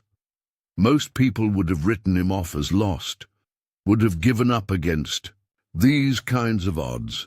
Jackson shakes his head slightly. That's never been the Callaway way.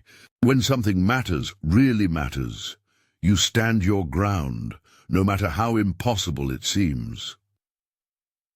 As they approach the ranch house, now bustling with federal agents coordinating the massive law enforcement response, Jackson sees Thomas's truck approaching from the extraction point. In the trailer behind it, secured with specialized equipment, stands the unmistakable form of a buckskin quarter horse, alert, proud, finally returning home. In that moment, watching Thunderbolt's return, Jackson understands that they've achieved something beyond recovering a beloved animal or disrupting a criminal operation. They've demonstrated a truth easily forgotten in a cynical world, that ordinary people standing together for something they believe in can sometimes accomplish extraordinary things. That courage isn't about fearlessness, but about feeling fear and acting anyway when something truly matters. That justice doesn't always come from institutions or authorities, but sometimes from individuals willing to risk everything for what they know is right.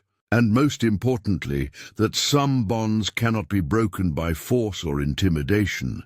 Not the bond between a man and his horse, not the connection between a family and their land, not the principles that guide good people to stand against evil even when victory seems impossible. As the morning sun continues rising over Sundance Ranch, illuminating a landscape where justice has prevailed against overwhelming odds, Jackson Callaway walks forward to greet his returning friend, a remarkable horse whose journey has become a testament to the power of courage, loyalty, and unwavering determination.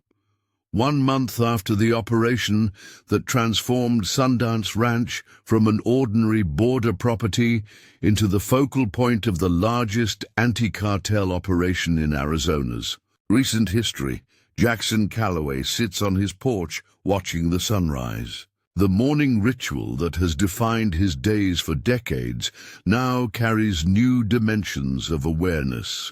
Noting the unmarked federal vehicle parked discreetly near the main road, acknowledging the surveillance technologies now integrated throughout his property, recognizing that his land exists in a new reality. Thunderbolt grazes peacefully in the nearby paddock, his powerful frame silhouetted against the golden morning light. The buckskin quarter horse has recovered remarkably well from his captivity, a testament to his extraordinary resilience and the careful rehabilitation program Maria Vasquez developed specifically for him. The sound of approaching tires draws Jackson's attention as Elena's department SUV comes into view. His daughter has been promoted in the weeks following the operation, her role in exposing cartel activities and corruption earning recognition from department leadership. Her new position as liaison between county law enforcement and federal border security operations acknowledges both her professional capabilities and her unique perspective on cross-jurisdictional challenges. "Morning, Dad," She greets, joining him on the porch with 2 steaming travel mugs of coffee. "Thought you'd want to see this before the official announcement." She hands him a tablet, displaying a Department of Justice press release scheduled for later that day. Jackson reads it carefully, his weathered face revealing nothing of his thoughts until he finishes the document. 37 indictments, he summarizes quietly, including 3 Border Patrol supervisors, 2 customs officials, and a deputy district attorney, all connected to Delgado's operation. Elena nods, the professional satisfaction of a law enforcement officer tempered by the sobering reality of how deeply corruption had penetrated official institutions. What started with recovering Thunderbolt has uncovered an entire network. Delgado's cooperation has been comprehensive. He's naming everyone, providing details only someone at his level would know. He's trying to save himself, Jackson observes, understanding the cartel lieutenant's motivation. Absolutely, Elena agrees. But the information is solid. Every lead checks out. Every connection he identifies proves legitimate under investigation. He's burning the entire infrastructure he spent years building. The implications extend far beyond individual arrests or disrupted smuggling routes. What began as one rancher's determination to recover his stolen horse has exposed systemic corruption throughout regional law enforcement and border security operations, revealing how thoroughly cartel influence had penetrated institutions meant to prevent exactly their type of criminal activity. "There's more," Elena continues, scrolling to another document on the tablet. "Based on intelligence developed through Thunderbolt's police training recall sessions, federal agencies have identified 3 major weapons caches and 7 distribution centers. Raids are scheduled simultaneously across 4 states next week. And this additional dimension of their impact continues to astonish even those closely involved with the operation. Thunderbolt's unique abilities, his extraordinary memory for details, his capacity to recognize specific individuals through scent markers, his police training that allowed Maria to extract intelligence from his experiences during captivity, have proven invaluable beyond anyone's initial expectations. Maria says he's the most effective intelligence asset she's ever worked with, Eleanor adds with a hint of pride. The agencies have created an entire specialized unit just to process and act on the information he's helping develop. Jackson watches Thunderbolt moving gracefully around the paddock, seemingly unaware of his crucial role in ongoing federal operations. The horse's natural dignity and powerful presence reveal nothing of the trauma he endured or the intelligence work he now supports through specialized recall sessions with Maria. "How are our neighbors handling all this?" Jackson asks, referring to the surrounding ranching community that has witnessed the transformation of Sundance Ranch from an ordinary agricultural operation to the center of intensive federal activity. Elena's expression grows more complex. Mixed reactions. Some are grateful that cartel influence is being challenged, others are nervous about potential retaliation spreading beyond our property. Most are just watching carefully, waiting to see how it all plays out. This cautious response reflects generations of border community experience, witnessing cycles of enforcement and neglect, periods of intense federal presence, followed by withdrawals that left civilians exposed to criminal retaliation. The question hanging unspoken over the entire region is whether this operation represents genuine, lasting change or merely a temporary disruption to cartel activities. Their conversation is interrupted by the arrival of another vehicle, the now familiar government sedan belonging to Agent Reyes. In the weeks since the operation, Reyes has become the primary liaison between the Callaways and the multiple federal agencies now involved in what has officially been designated Operation Thunderbolt. "Morning," she greets, joining them on the porch. Unlike Eleanor's sheriff's department uniform, Reyes wears practical field attire, a concession to the realities of borderland operations that require mobility and flexibility rather than formal appearance. Security rotation change went smoothly at dawn. New team is fully briefed on protocols. Jackson nods appreciation for the update. The security presence around Sundance Ranch has been maintained consistently since the operation, acknowledging the legitimate threat of cartel retaliation. What began as short-term protection has evolved into a sustained security operation as Thunderbolt's intelligence value became increasingly apparent. "We've got movement on the Delgado prosecution," Reyes continues, accepting the coffee Elena offers. Federal prosecutors have structured a cooperation agreement that balances his intelligence value against the severity of his crimes. He'll serve significant time, but with considerations for his ongoing assistance. The legal intricacies of prosecuting a high-level cartel lieutenant whose cooperation is exposing an entire criminal network reflect the complex realities of combating organizations that operate across international boundaries and jurisdictional lines. Delgado's case has attracted attention from justice departments in multiple countries, each with claims against the cartel operator, but all recognizing the unprecedented value of his cooperation. "And the cartel response?" Jackson asks, addressing the question that has remained foremost in his mind since the operation concluded. Reyes's expression turns more serious. "Our intelligence suggests they're being more strategic than we initially anticipated. Rather than immediate retaliation, they're reorganizing their regional leadership and reassessing their border operations. Your action didn't just remove Delgado, it compromised their entire operational model in this sector." This assessment carries both reassurance and new concerns. The absence of immediate violent retaliation is welcome, but a strategic recalibration by cartel leadership suggests they're taking the Sundance Ranch operation more seriously than a simple local setback, recognizing it as a fundamental challenge that requires organizational response. "They're also dealing with internal conflicts," Reyes adds. "Delgado's cooperation has created paranoia among regional commanders about who might be exposed next.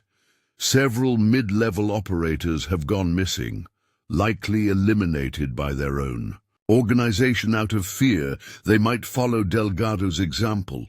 As the morning progresses, Miguel arrives to coordinate the day's ranch operations. Despite everything that has changed, the fundamental work of managing cattle, maintaining infrastructure, and stewarding the land continues. The agricultural heartbeat that has sustained Sundance Ranch through generations of Callaway ownership. "The men wanted me to tell you something, Jefe," Miguel says as he reviews the day's work schedule with Jackson. "Many of them have family on both sides of the border. What happened here, standing against the cartel, showing they're not invincible. It matters beyond just this ranch. People are watching, taking note that resistance is possible." This wider impact reflects something Jackson has gradually come to recognize in the weeks following the operation. Their actions, initially focused simply on recovering Thunderbolt and protecting Sundance Ranch, have rippled outward to affect communities throughout the borderlands, offering hope in places long dominated by cartel influence and intimidation. By mid-morning, the ranch has transitioned fully into its daily rhythm. Cattle operations proceed in the south pastures. Maintenance teams work on irrigation systems damaged during the confrontation. Federal security personnel maintain discreet but vigilant presence around the property perimeter. Maria Vasquez arrives for another scheduled session with Thunderbolt, her specialized equipment allowing her to document and process the intelligence developed through their unique partnership. The relationship between handler and horse has deepened through their shared experience, with Maria's police mount training providing the perfect bridge between Thunderbolt's extraordinary capabilities and the intelligence requirements of federal agencies. "He's recovered better than I expected," she tells Jackson, as they walk together toward the training area established specifically for their recall work. Physically, he's back to full strength. Mentally, he's processed the experience remarkably well. No persistent trauma responses, no degradation of his trained capabilities. Jackson watches as Thunderbolt approaches them with alert interest, his powerful stride showing no lasting effects from his captivity. "He's always been resilient. Even when I first got him after his police retirement, he adapted to ranch life immediately, took everything in stride." Maria nods, understanding. The best service animals have that quality, adaptability without losing their core training or abilities. It's what made him exceptional during his police career, and what's making him invaluable now. As Maria begins her session with Thunderbolt, Jackson returns to the ranch house, where Captain Reynolds has arrived for their weekly security coordination meeting. The Tucson police captain has become a regular presence at Sundance Ranch, his role expanding from initial operational support to ongoing liaison between local law enforcement and federal agencies. "We've got something significant developing," Reynolds reports once they're seated in the privacy of Jackson's office.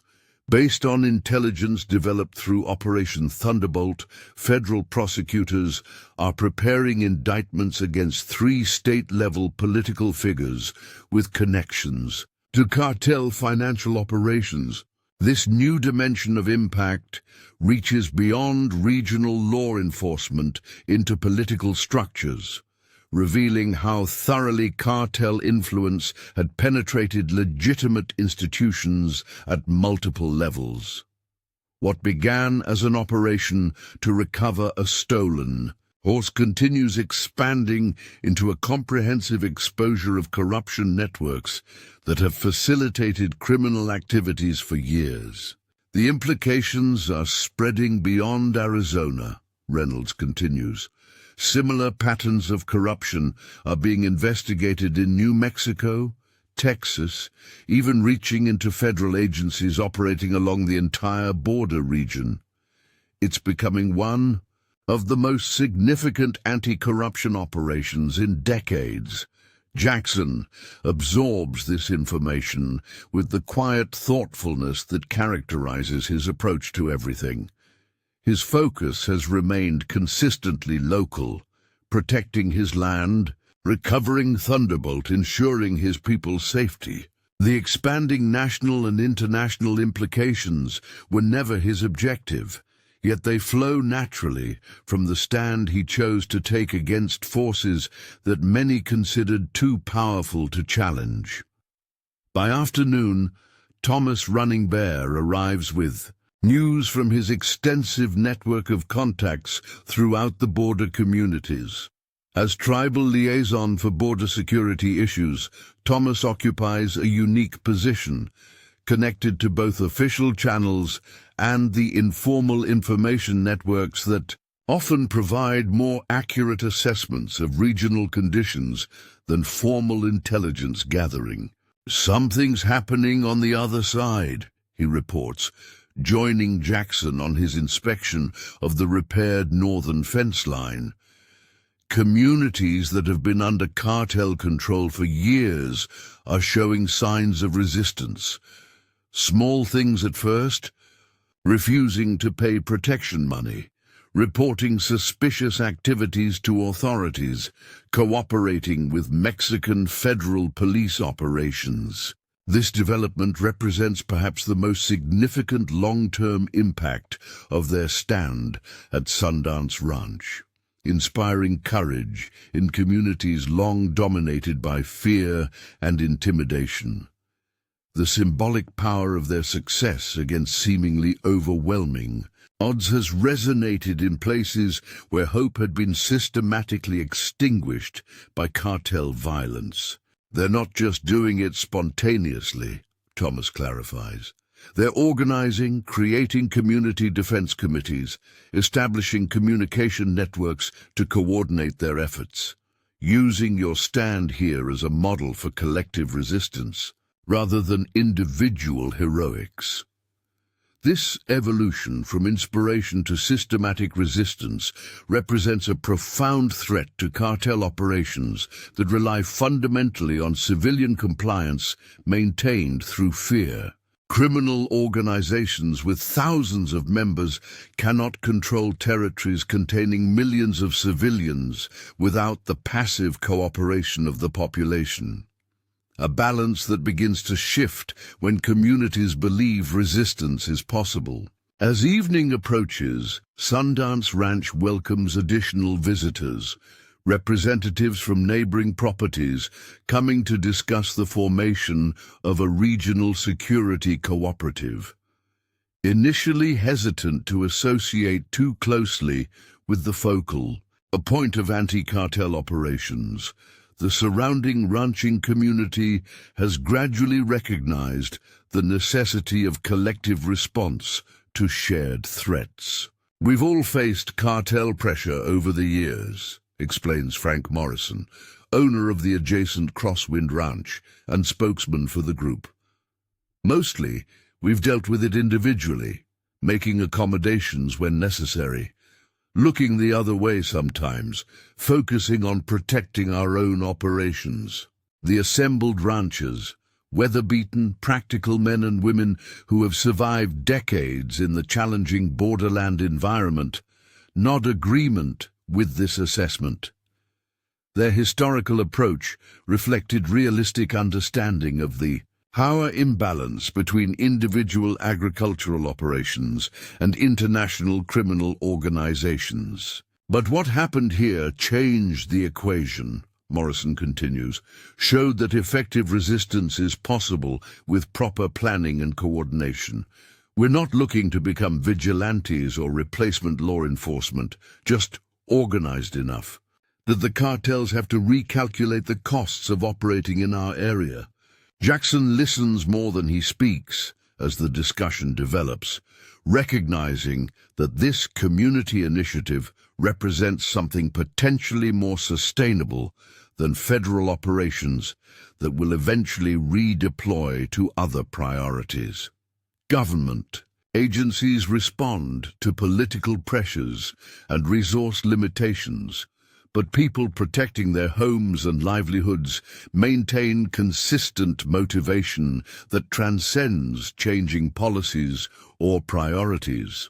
The meeting concludes with concrete plans, coordinated security patrols covering property boundaries, shared communication systems for rapid response to suspicious activities, consolidated reporting to ensure federal agencies receive comprehensive regional intelligence rather than fragmented individual reports easily dismissed as isolated incidents.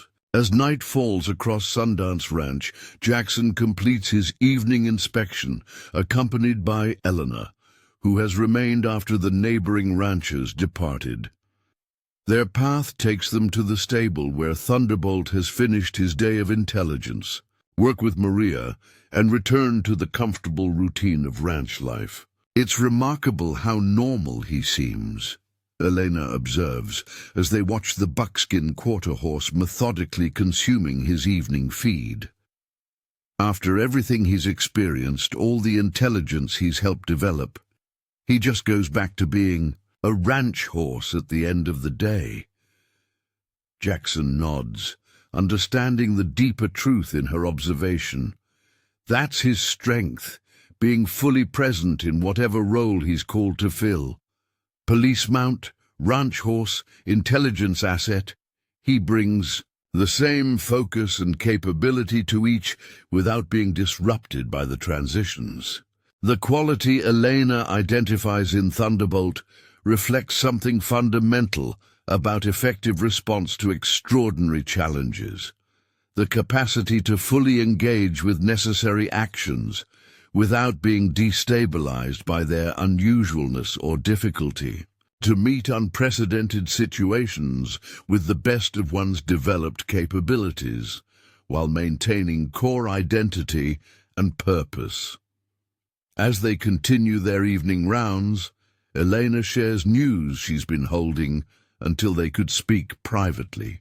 The task force wants me to take a special assignment, coordinating between local law enforcement and federal agencies across the entire border region, building on what we've learned from Operation Thunderbolt to create more effective cross-jurisdictional responses to cartel activities.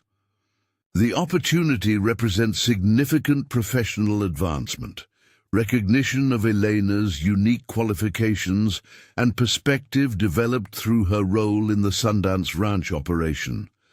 But it also carries personal implications, potentially requiring relocation and definitely involving extended periods away from the ranch and her father. "You should take it," Jackson says without hesitation, understanding both the professional opportunity and his daughter's unspoken concern about leaving him to face potential cartel retaliation. "This ranch has stood for generations. It'll be here when your assignment ends, and what you'd be building, better protection for communities throughout the border region that matters beyond just our property." As darkness settles fully across the landscape, father and daughter complete their inspection at the northern ridge, the site where the confrontation with Delgado's operation unfolded just 1 month earlier. Now restored to its natural state, with only subtle indicators of federal surveillance equipment marking the dramatic events that occurred here, the ridge stands as both tactical terrain and symbolic boundary. "Do you ever regret it?" Elena asks finally, giving voice to the question that has lingered between them since the operation concluded. "Taking the stand you did, knowing how it would change everything, not just for us, but for so many others." Jackson considers the question seriously, looking out across the property that has defined his life and the lives of Callaway generations before him. The land itself remains fundamentally unchanged. The same soil, the same contours, the same relationship with seasons and weather that has sustained ranching operations for over a century. What has changed is the human context surrounding it. The perceived significance of Sundance Ranch in regional security operations, the symbolic importance it has acquired in border communities, the attention it receives from both law enforcement and criminal organizations. The property has been transformed from anonymous agricultural land to contested terrain in a larger struggle for control of the borderlands. "No regrets," Jackson answers finally, his voice carrying the quiet certainty that has characterized his most consequential decisions. "Some things you do not because you've calculated all possible outcomes or because success is guaranteed. You do them because they're right, because they matter, because standing aside would mean surrendering something essential." This philosophy, acting based on principle rather than probability of success, reflects the core legacy that has guided Callaway's stewardship of Sundance Ranch across generations. From his great-grandfather establishing the original property rights in an era of legal uncertainty to his father preserving the ranch through economic hardship, each generation faced different challenges but maintained the same fundamental approach to adversity.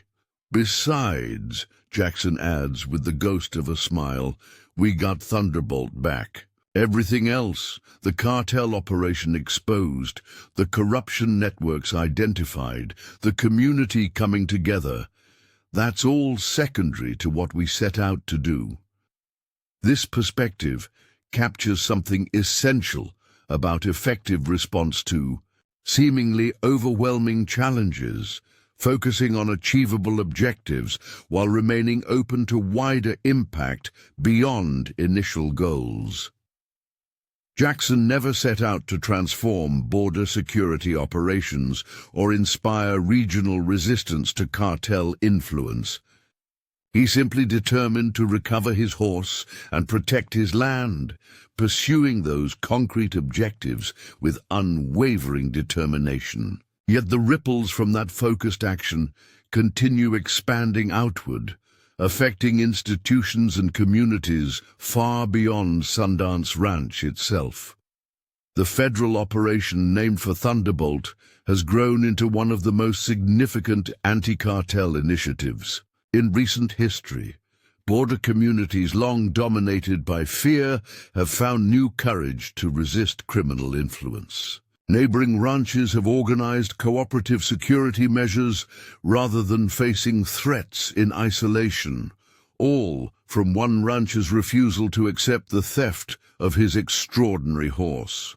As they walk back toward the ranch house under a canopy of desert stars, Elena reflects on the leadership lessons embodied in her father's approach to the crisis. Not dramatic speeches or grand strategies, but quiet determination focused on specific principles, protecting what matters, standing firm against intimidation, finding strength in community rather than facing challenges alone. The federal security detail maintains vigilant watch around the property perimeter, their presence a reminder that potential threats remain despite operational success. The cartel's strategic reassessment following Delgado's capture suggests they recognize the Sundance Ranch operation as more than an isolated incident, understanding it as a fundamental challenge requiring organizational response.